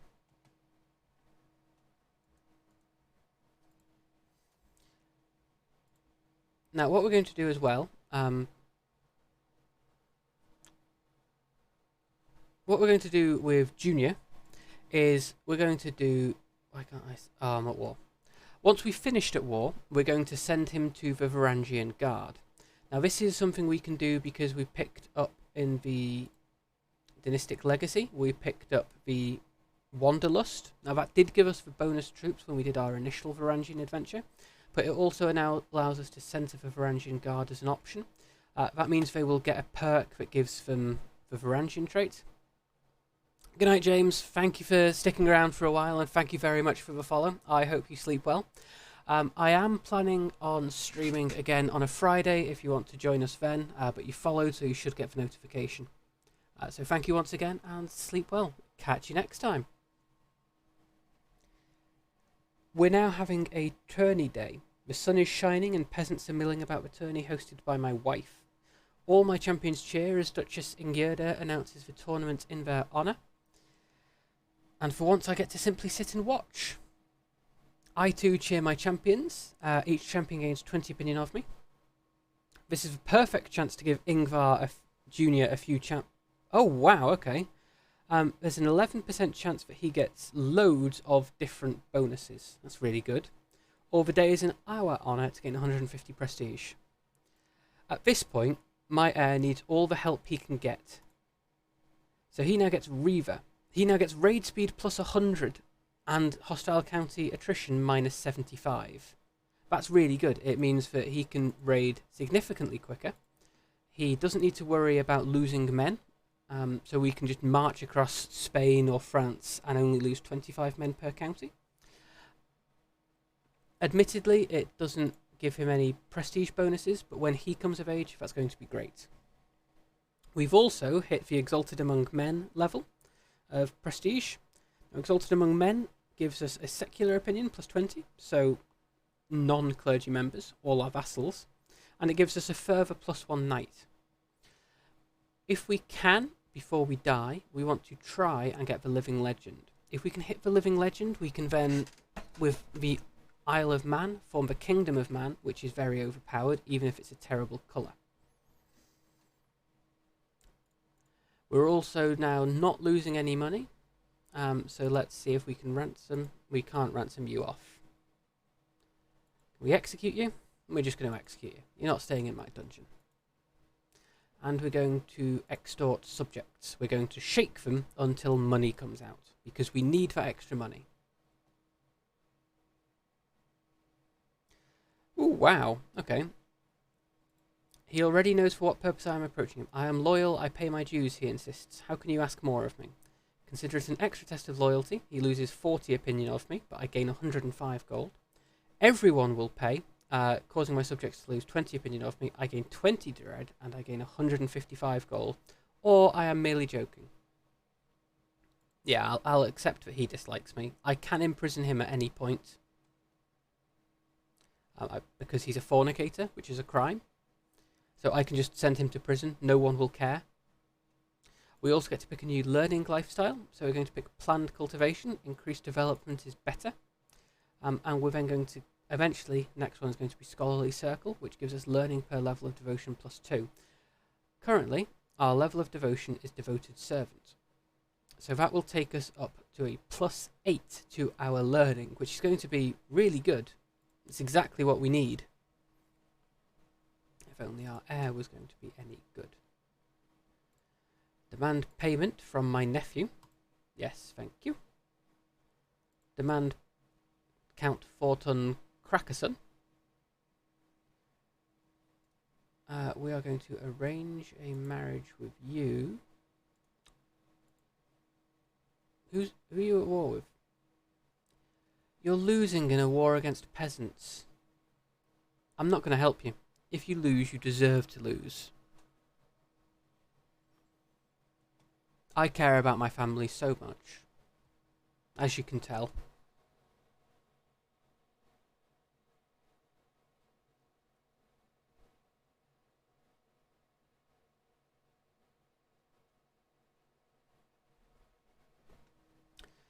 I'm going to unpause here. Let's have a look. There we go. As these fill up slightly more, we're going to get that little bit extra cash come in. And we now have what we need to build the pastoral land in London.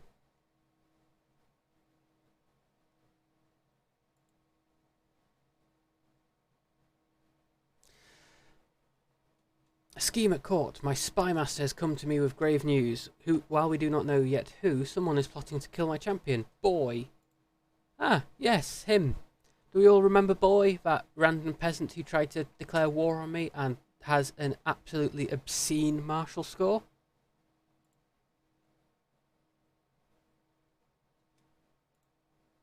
I'm going to stop trying to sway him. Hooks and secrets. We've got hooks on lots of people. My guest, Illo. Illo, how could you? Throw her in jail. How dare she?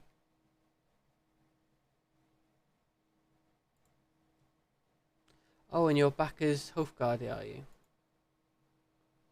Oh no, you're a different one. I recognise all the people in court by face. I'm doing so well.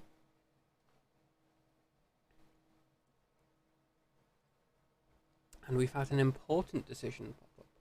Which important? Call hunt. No, we're going to leave it because we kind of need the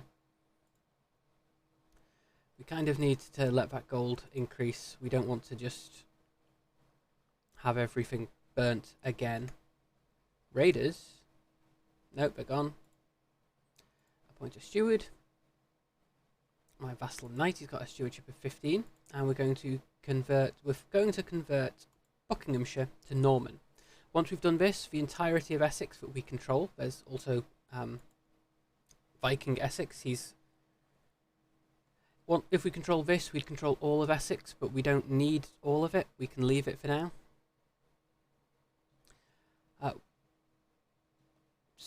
Excellent defeat. That's finally over. So, pause, decrease speed. My player heir. Oh, he's got a beard. That's nice. It's good that he's growing into his own. We're going to appoint him as the court physician. It costs 10 gold. This means when we get sick, he's got a chance of becoming a physician. And if we look at here, he's got a chance of becoming a physician, which will give him disease resistance, and it will give him a bonus to his learning. On top of that, we're going to send him to the Varangian Guard. So this will help him gain glory and fortune. He might increase his skills or gain traits. He might become wounded, but that's a risk I'm willing to take. He gains Varangian. It gives him +1 diplomacy, +2 martial immediately, which makes him much less terrible, although he still is not great. There's also the possibility that he will pick up commander traits, but he will gain other traits, or he might change religion, and because he's gone off to the Greek Empire, he might change his tastes, shall we say. Let's have a quick check, see what religion everyone is, to see who we can raid.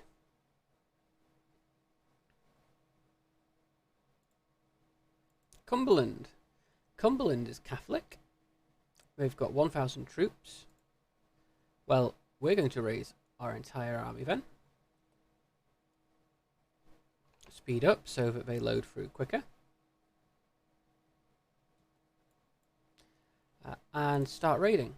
Now, let's go and we'll put me as raider. And let's go. Oh, thank you for the follow, little rich girl. It's glad to have you here. Hope you're having an excellent day. What brings you here today?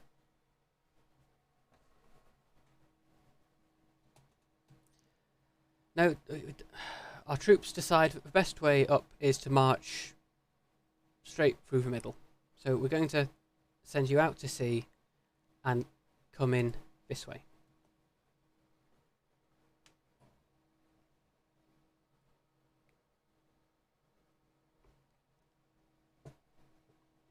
Oh, we're fighting someone. Great. Gain that extra bit of prestige. So to get Living Legend, we need 7,500 more prestige. So we're going to need to hit about 10,000. Now that can decrease if we spend our prestige, because the fame doesn't decrease, it's only the prestige, unless we burn it.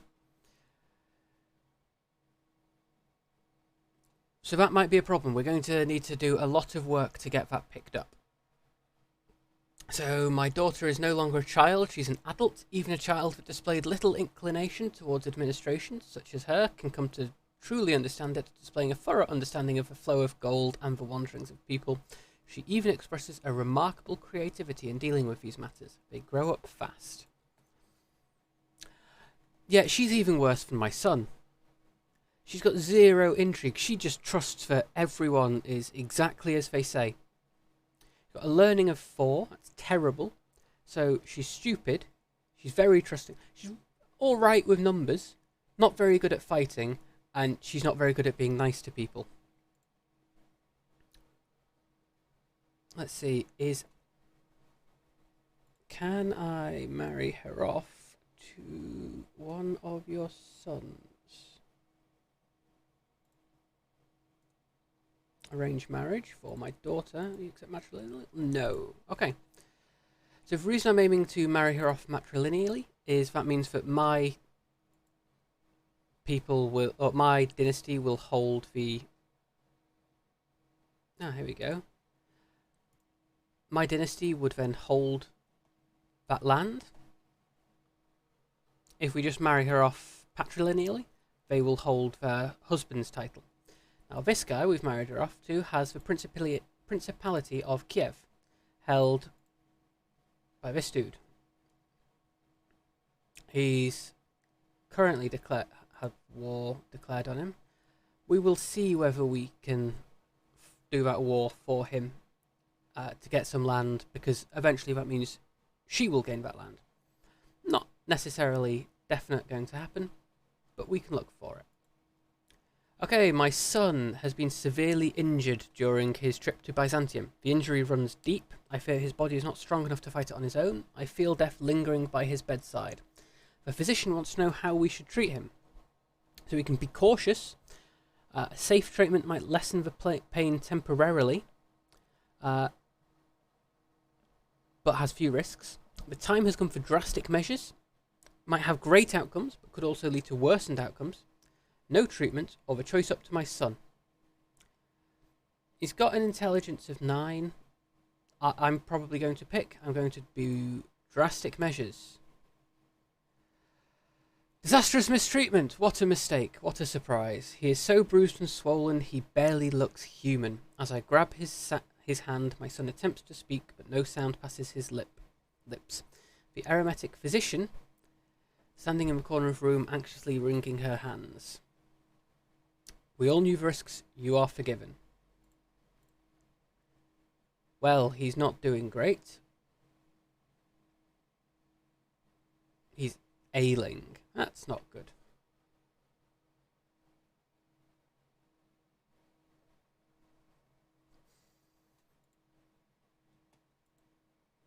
We don't want to marry him off yet. No. Often you would try to marry your heirs off so you have the inheritance go through. But if we marry him off and he has children, his children are eligible to inherit, as if he would. Yeah, treat him, beats him up, good enough. This is the thing, that the physicians in this game can be really good. They can sort of go, yep, you had cancer, cured it.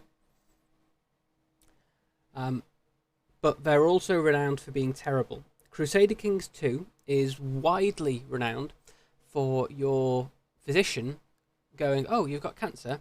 The cure to that is to cut your dick off. Not joking, that's something that just frequently happens. You just have to deal with it. Which is a shame, because you kind of need that. Especially if you've not yet got kids. So we're not going to marry him off yet. Also, it doesn't... Let's have a quick check. Ooh. No. So, we could potentially marry him off to someone for a good trait, but it's not worth it. Is it at least dick cancer? No, normally not. That's the thing. So, it's... Crusader Kings 2 did also have the Satanic Society, in which case you could ask Satan to give you your penis back, and he would, sometimes. Again, that makes perfect sense. I'm sure you'll all agree with me.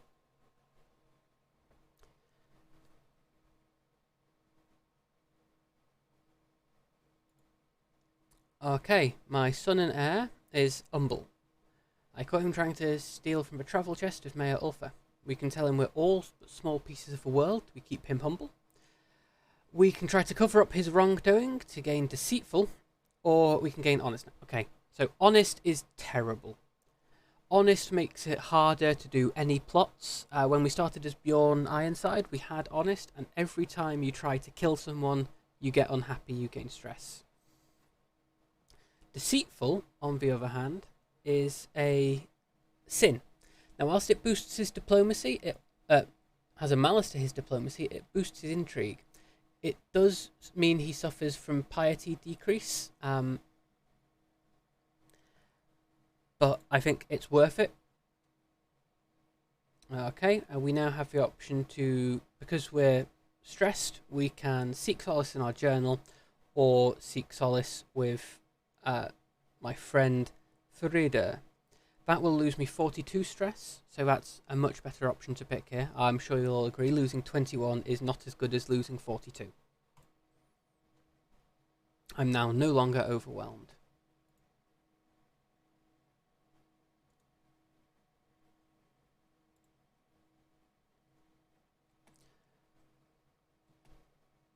Okay, we've got some gold.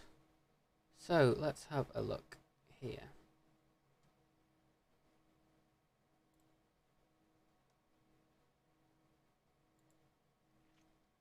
The Pope's got less than we do.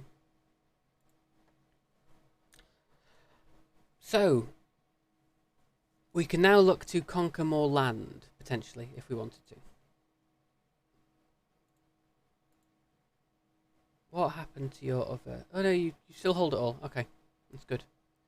I was worried that he'd started losing control to his peasants. I'm glad he's still sticking around.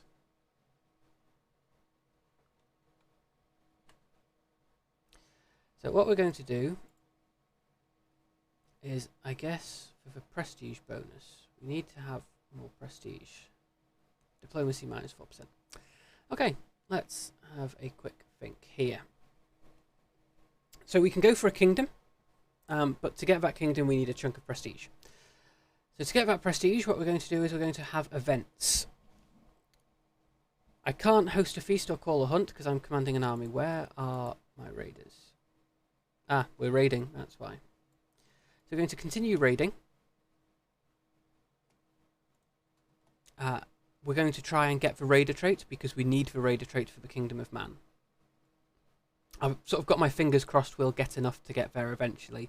It might not happen, in which case we're going to go for England or Danelaw probably. Danelaw gives the benefit of creating the Kingdom of England as well, which means once I get the ability to start a new fight, I can then invade that kingdom, either by murdering the previous holder or by dying myself so that the truce expires, or just waiting 10 years, but who's going to do that?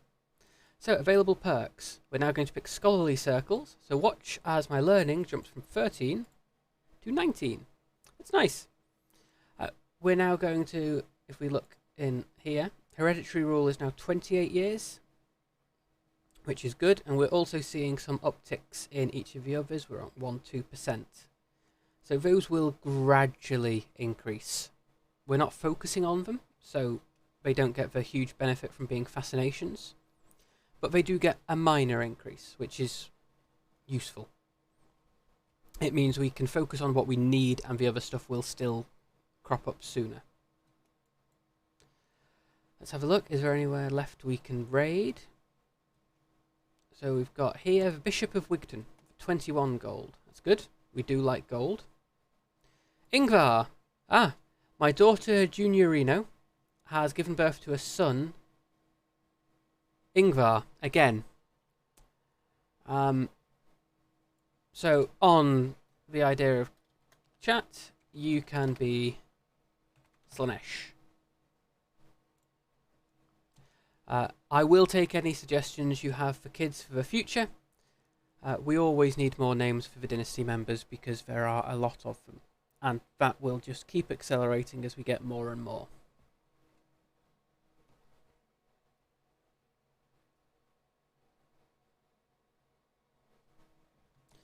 unpause would help.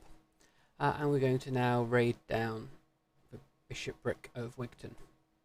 This takes us up to 80 gold. Where is worth raiding? Let's have a look here. So this guy has 900 soldiers. Let's see what his land's not worth much. Gwent. Yeah, we're going to go... We've got more soldiers, so we're going to go raid this dude. Go out to sea.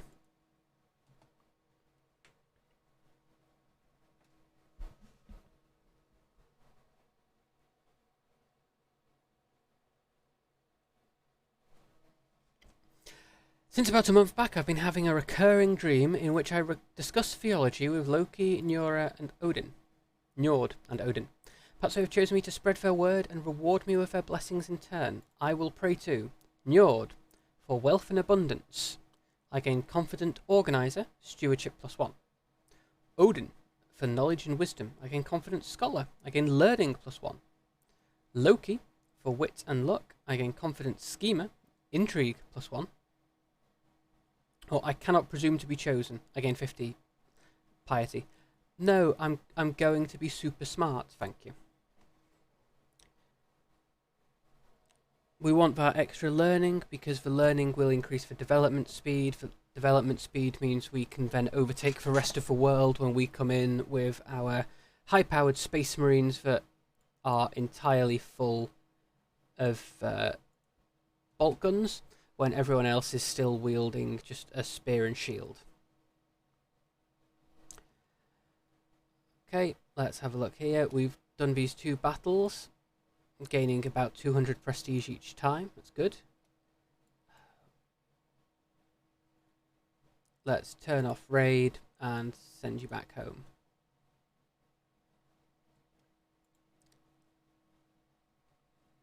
She's got more troops than me. How has she got more troops than me? She's got 900. If my calculations are correct, 1200 is bigger than 900. Feel free to tell me I'm wrong here. I'm happy to accept any corrections, but I've always thought 12 was bigger than 9. I'm going to disband them, let them recover. And we've got the 200 gold, so we can now call a hunt. And let's have a look. We shall build something. Now, for building, if we have a look at these different places. So Colchester, we've got nothing here. Londres is full. Berkhamsted has got nothing. And Buckingham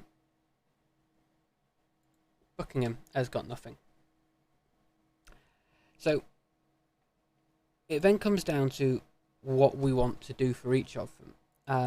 So Colchester, Berkhamsted, and Buckingham, when I click it properly, are all plains. They don't get any bonuses to what we can build there. They don't get any malices. So I'm going to have a look. And again, as we've said before, it's going to be aiming to get cash. So farms and fields. The reason I'm building in Buckingham is because it's the most inland. It's the least likely to get raided by people off the shore. There we go. I'm back as the dynasty head.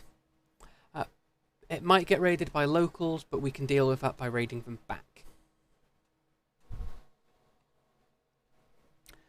Okay, so our vassal is being rude. Countess Adelize. Look at that vile knave Norman. She hisses from atop her hunting steed.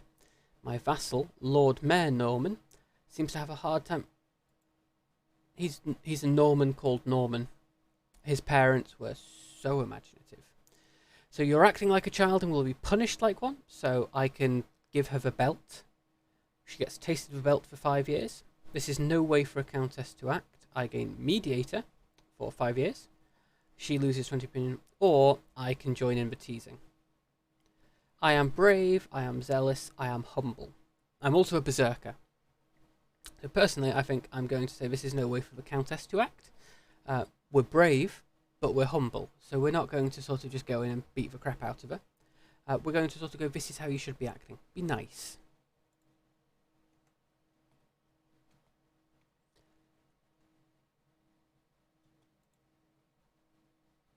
Is he recovered?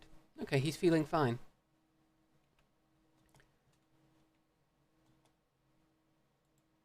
So we're being called on for a war. I'm going to pause, just let it tick through.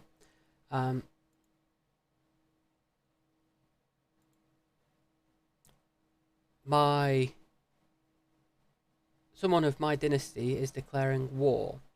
So I am afraid I'm going to accept. I'm not going to actually help. I'll tell you what, I will raise the local army. So you can have a couple of peasants. We'll send the peasantry over to Frisia. Staring at stars. A new event. From all my evenings watching stars, I have seen with my own eyes what I have only heard of before. The stars move at different speeds and reverse their courses at different times, seemingly in large groups, depending on which celestial sphere they belong to. Indeed, with the right calculations, one could even predict their movement. I will find my answers in the heavens. This will take me down a path of cynicism, or I can focus on earthly matters. Earthly focus will give me monthly piety +5, whereas insight in the heavens will give me bonus stewardship, learning, and prestige. So I'm brave, but I'm humble and zealous. So this goes against me because I'm zealous. But I'm brave, so it kind of makes sense that I would stand against doctrine. Anyone have any thoughts on this? Which way we're going to go?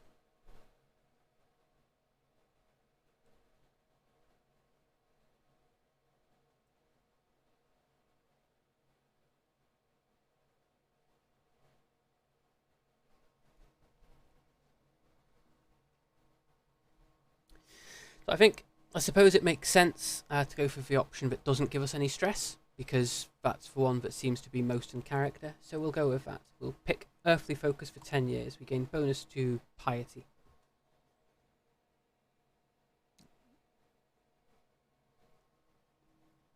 Bertrand, second son, came to me complaining I wasn't born under the crab star, and so far my penis is all exactly where it should be, which is good. Count Adelard is bullying him. He started asking how to get someone hanged if he felt like they should be. He gains the trait arbitrary. Arbitrary is not good. It gives him less stress, but everyone hates him. Make sure you stay hidden. He gains craven. Or why not hide in your room? He gains lazy. Oh, this is terrible. This is terrible. Yeah, be arbitrary, I guess. Take those low stats and everyone hating you, because it looks like that's what's going to happen. You have a claim on Kiev, which is currently held by this dude. He's got a lot of troops. Let's not do that. And Lutetia.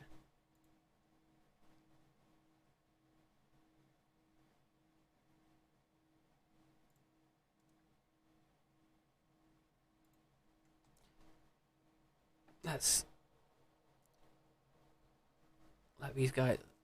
No one's come to fight my army of peasants. They're just sort of standing outside someone's wall, holding it all together, and no one seems to particularly care. There's just 2,000 peasants surrounding the nobility.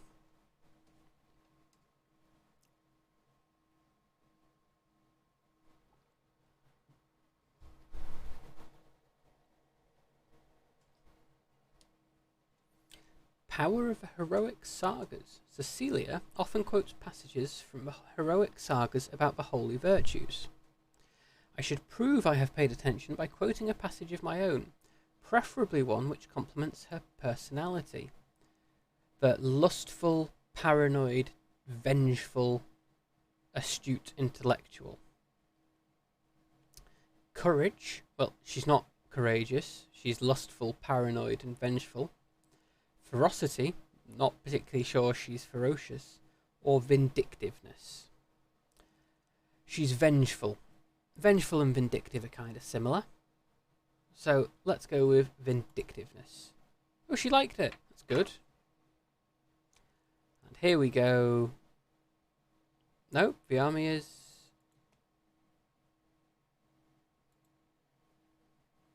Okay, they're at war with me because Frisia is at war with me and them.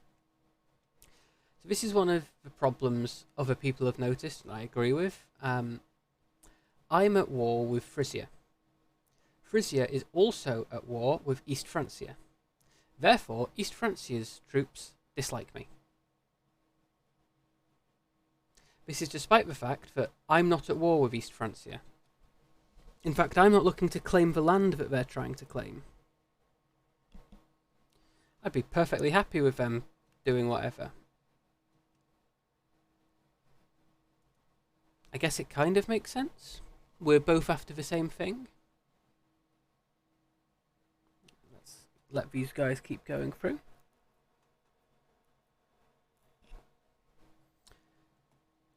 Unpause, let them run away. Bravely, bravely run away. And sit down here in Holland. You can go home. You've done enough.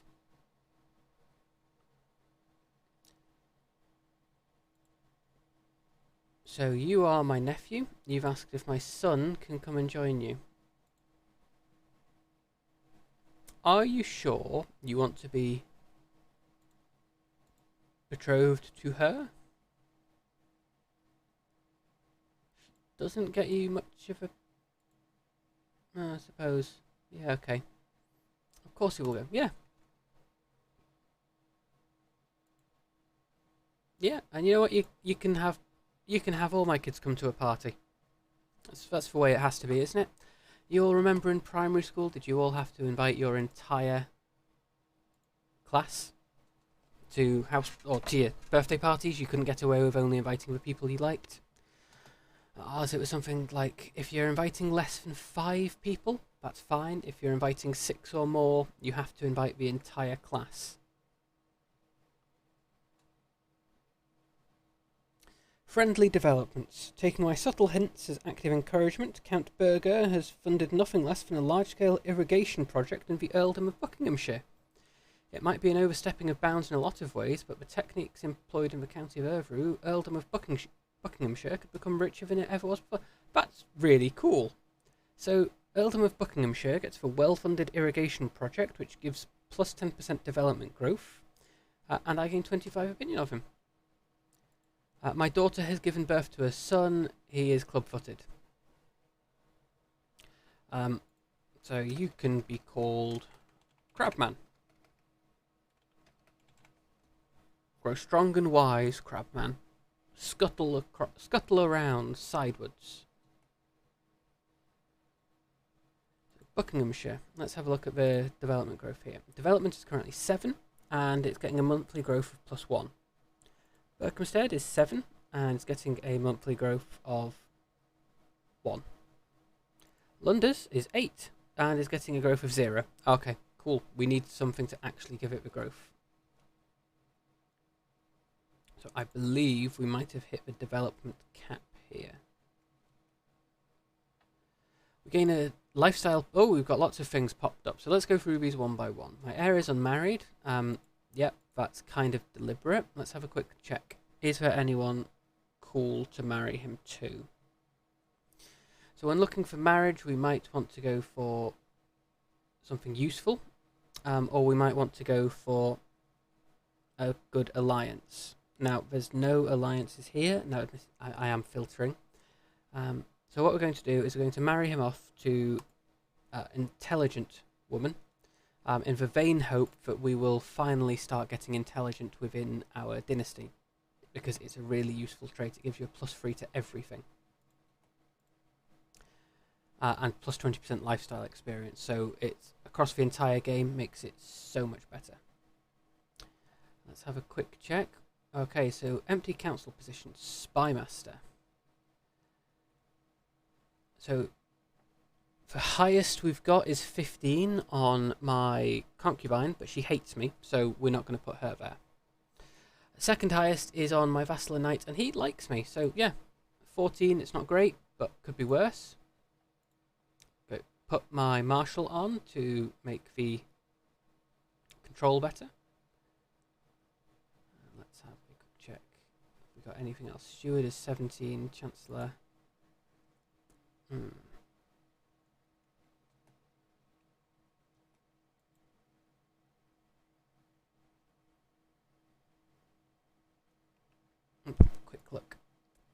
Okay, so my second-born son is losing piety, has no prestige gain, no gold gain. My first-born son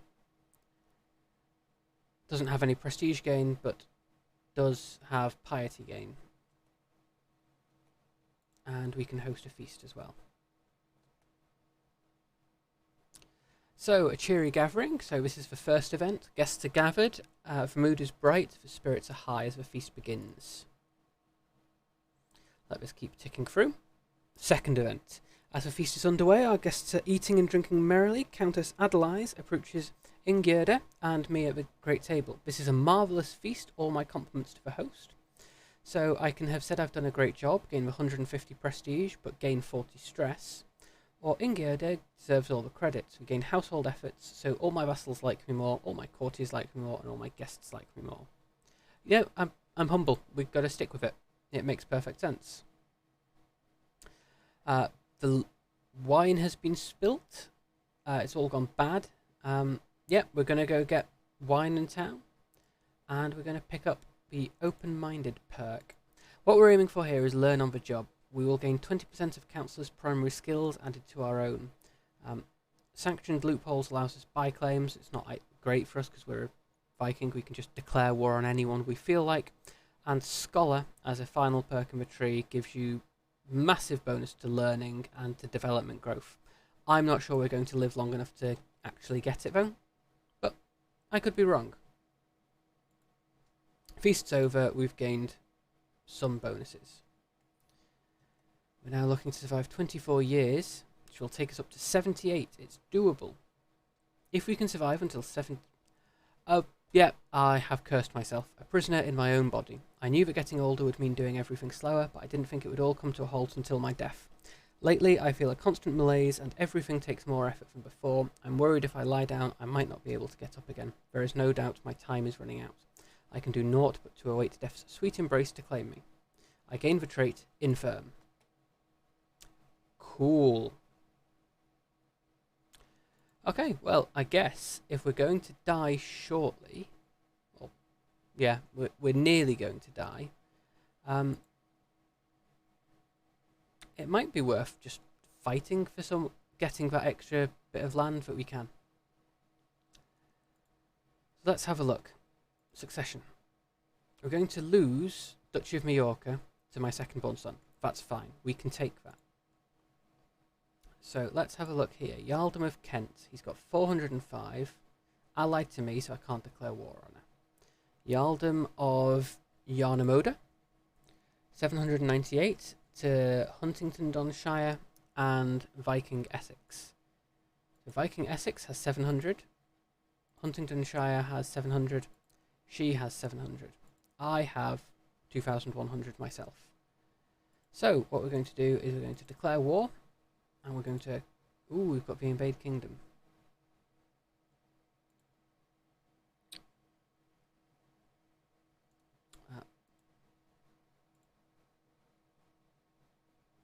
So Invade Kingdom means we can get the every territory they own within a kingdom. The problem is, if we look at it, nobody has a particularly huge amount other than Scotland, who is currently bigger than us. So I guess we're going to have to do this the hard way. We're going to conquer Duchy here. We're going to raise all our armies. And we're going to call allies to war. I'm going to call Kent to war because they're quite close to us. So she's joining in with 400 troops. It's not loads, but it's probably enough to swing the battle, because we're now going to go march in here and put in my Major Steward. So Count Berger has grown close to me. He's a familial kinslayer. It's so rare to find a true friend. I'm still not convinced, or I never want to see his face again. Yeah, you know, friends are good. We like friends. Even if he's horrible.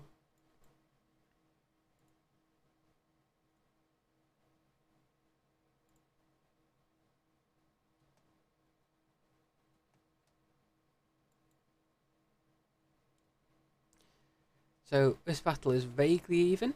So let's have a look and see what happens. No, it's not even at all. We absolutely stomped them.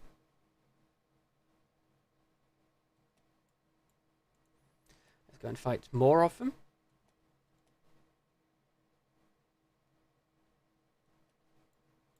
And go and conquer the main duchy. So because we've got this 50% war score, if we now take their primary heir or the petty queen captive, we win. We'll hit 100%. And know thyself, I will be dead within a year. Unless I get healthy, I've got infirm, I'm not going to get healthy, then I'm dead within the next 12 months. And I do believe once I die, that's going to be a good point for us to stop the stream for today. We won't have necessarily seen much growth. We'll have expanded by a duchy, fingers crossed. So, Bertrand seems to have enjoyed our latest feast immensely. He gets along with quite everyone he's spoken to, even the adult guests. He can get gregarious, greedy, or lustful. So I'm humble, brave, and zealous. Greedy's appalling. Lustful kind of makes sense, but I think we're just going to go with gregarious. So whilst we've got you here, whilst we're looking like we're heading towards the end, let me just remind everyone that we do have the option for you to vote who we're going to raid on. So we can choose to be picking another small VTuber, we can be picking someone I follow, I'm sure there's a few people online right now, or we can be picking someone else who's playing Crusader Kings.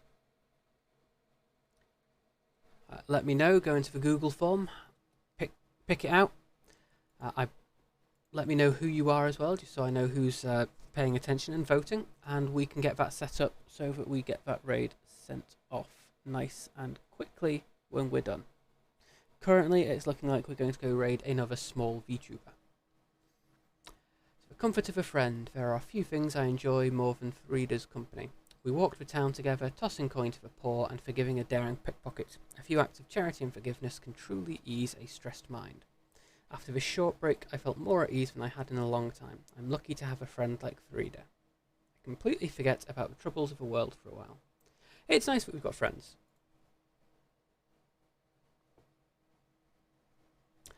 And a hunter has told me about...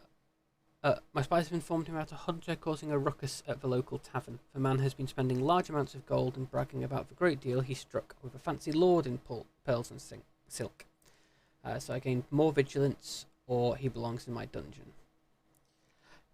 Yeah, so thanks for bringing it to my attention. I'm going to die within a year anyway. Being murdered isn't realistically that likely to have an effect on it. I'm already going to die.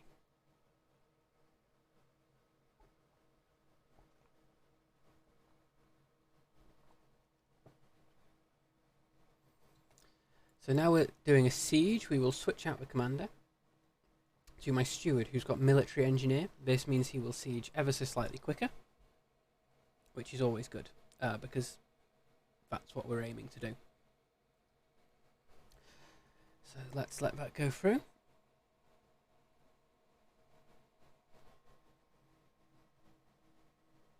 Jarl Sverker might join as an enemy. Well, we'd better hurry up then, hadn't we?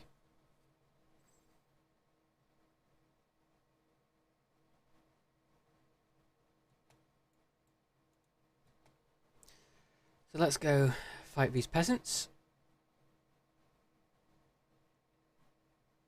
Siege down. Okay, so I'm nearly dead. So what we're going to do here is, rather than necessarily put someone useful here, where is my son?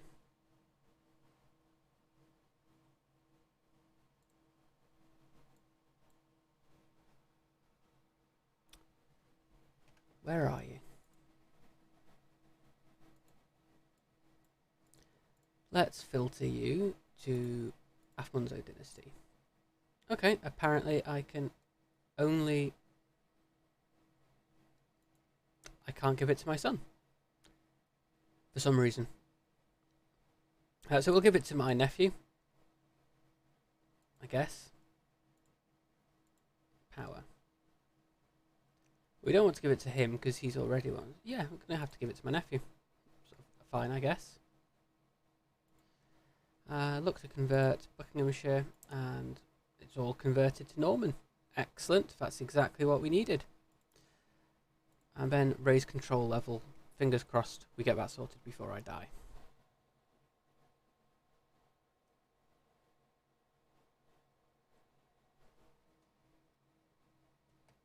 Here we go, we've hit 100%, so we're going to enforce demands. So we got Norwich. Are we still at war with? Oh, yeah, we don't care about that one. Disband up. So let's have a quick check here. Succession. So titles lost on succession, Duchy of Majorca. Norwich will stay within the realm. She still holds it. So this all stays within our realm, that's great. Essex is now getting bigger. We're still quite a way away from forming England, but it's potentially doable. Let's have a quick check for the Danelaw. We can't form the Danelaw anymore because we're now too late. Okay. So we're going to need to either form England, elevate the Kingdom of Man and the Isles, but we need Viking for that, or High Kingdom of the North Sea is a empire, we can't do that, or found a new kingdom. So we need to hold 3 or more duchies. We're still a way off from that. It's doable, certainly doable, because we hold some. I'm dead. Cool. So continue as Duke Yngvar Jr. So before we finish, we're going to pause. And we're going to just close everything off. But it's looking like this is the end of the stream. This is a good point for us to finish. So currently, my lifestyle. I've got learning. We're already heading down the right tree. Let's pick the small boost here for our health. So we're more likely to survive longer. Our council is empty, so we're going to fill this one up. We'll put in our spy master. He dislikes us, but only a little bit. We've got our marshal. This guy is useless. Can we put him in as our Hofgarde? No. Okay. He's got no skill whatsoever, so you can just be unhappy. I'll fill everyone else in with less powerful but still decent vassals. And we hold 6 out of 3. Can we set this to manage domain? We hold 6 out of 4. So we're going to need to give away 2 of our domain. Let's have a quick check here. So you, my brother-in-law, we're going to grant you Norfolk and Essex. We're not going to grant you Essex. We're going to give you these 2. The reason we're giving it to my brother-in-law is because whilst he has claims, and my sister has claims, these claims will be inherited as unpressed claims, which means they're not likely to come through. We're just going to have to deal with the fact that she might rise up in revolt at some point. Going to demand conversion. I pay 50 gold. He does it. That's great. So we're now at an excellent point for us to stop for the day. So thank you all for coming. Let me just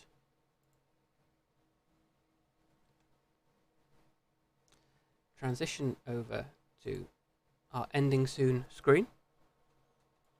So this is your final call to pick who we're raiding. If you want to pick who we're raiding, go and have a look here. In the meantime, I will myself go and have a look to see if I can find anyone we might want to go for.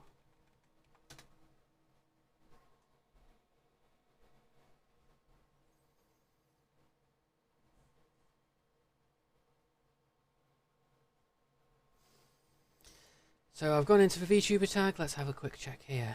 Is anyone playing Crusader Kings? No. Okay.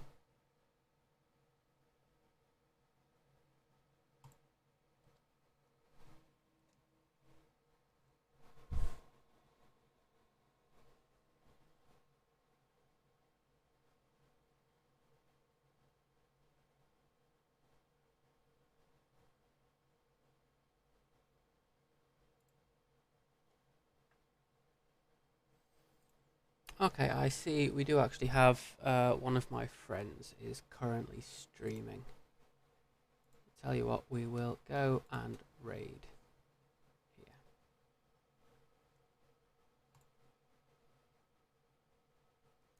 So we've got Flaming Gear. Nat is currently streaming Persona 4. So let me...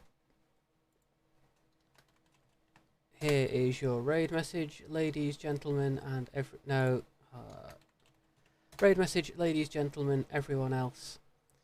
And we will start the raid. No, one viewer.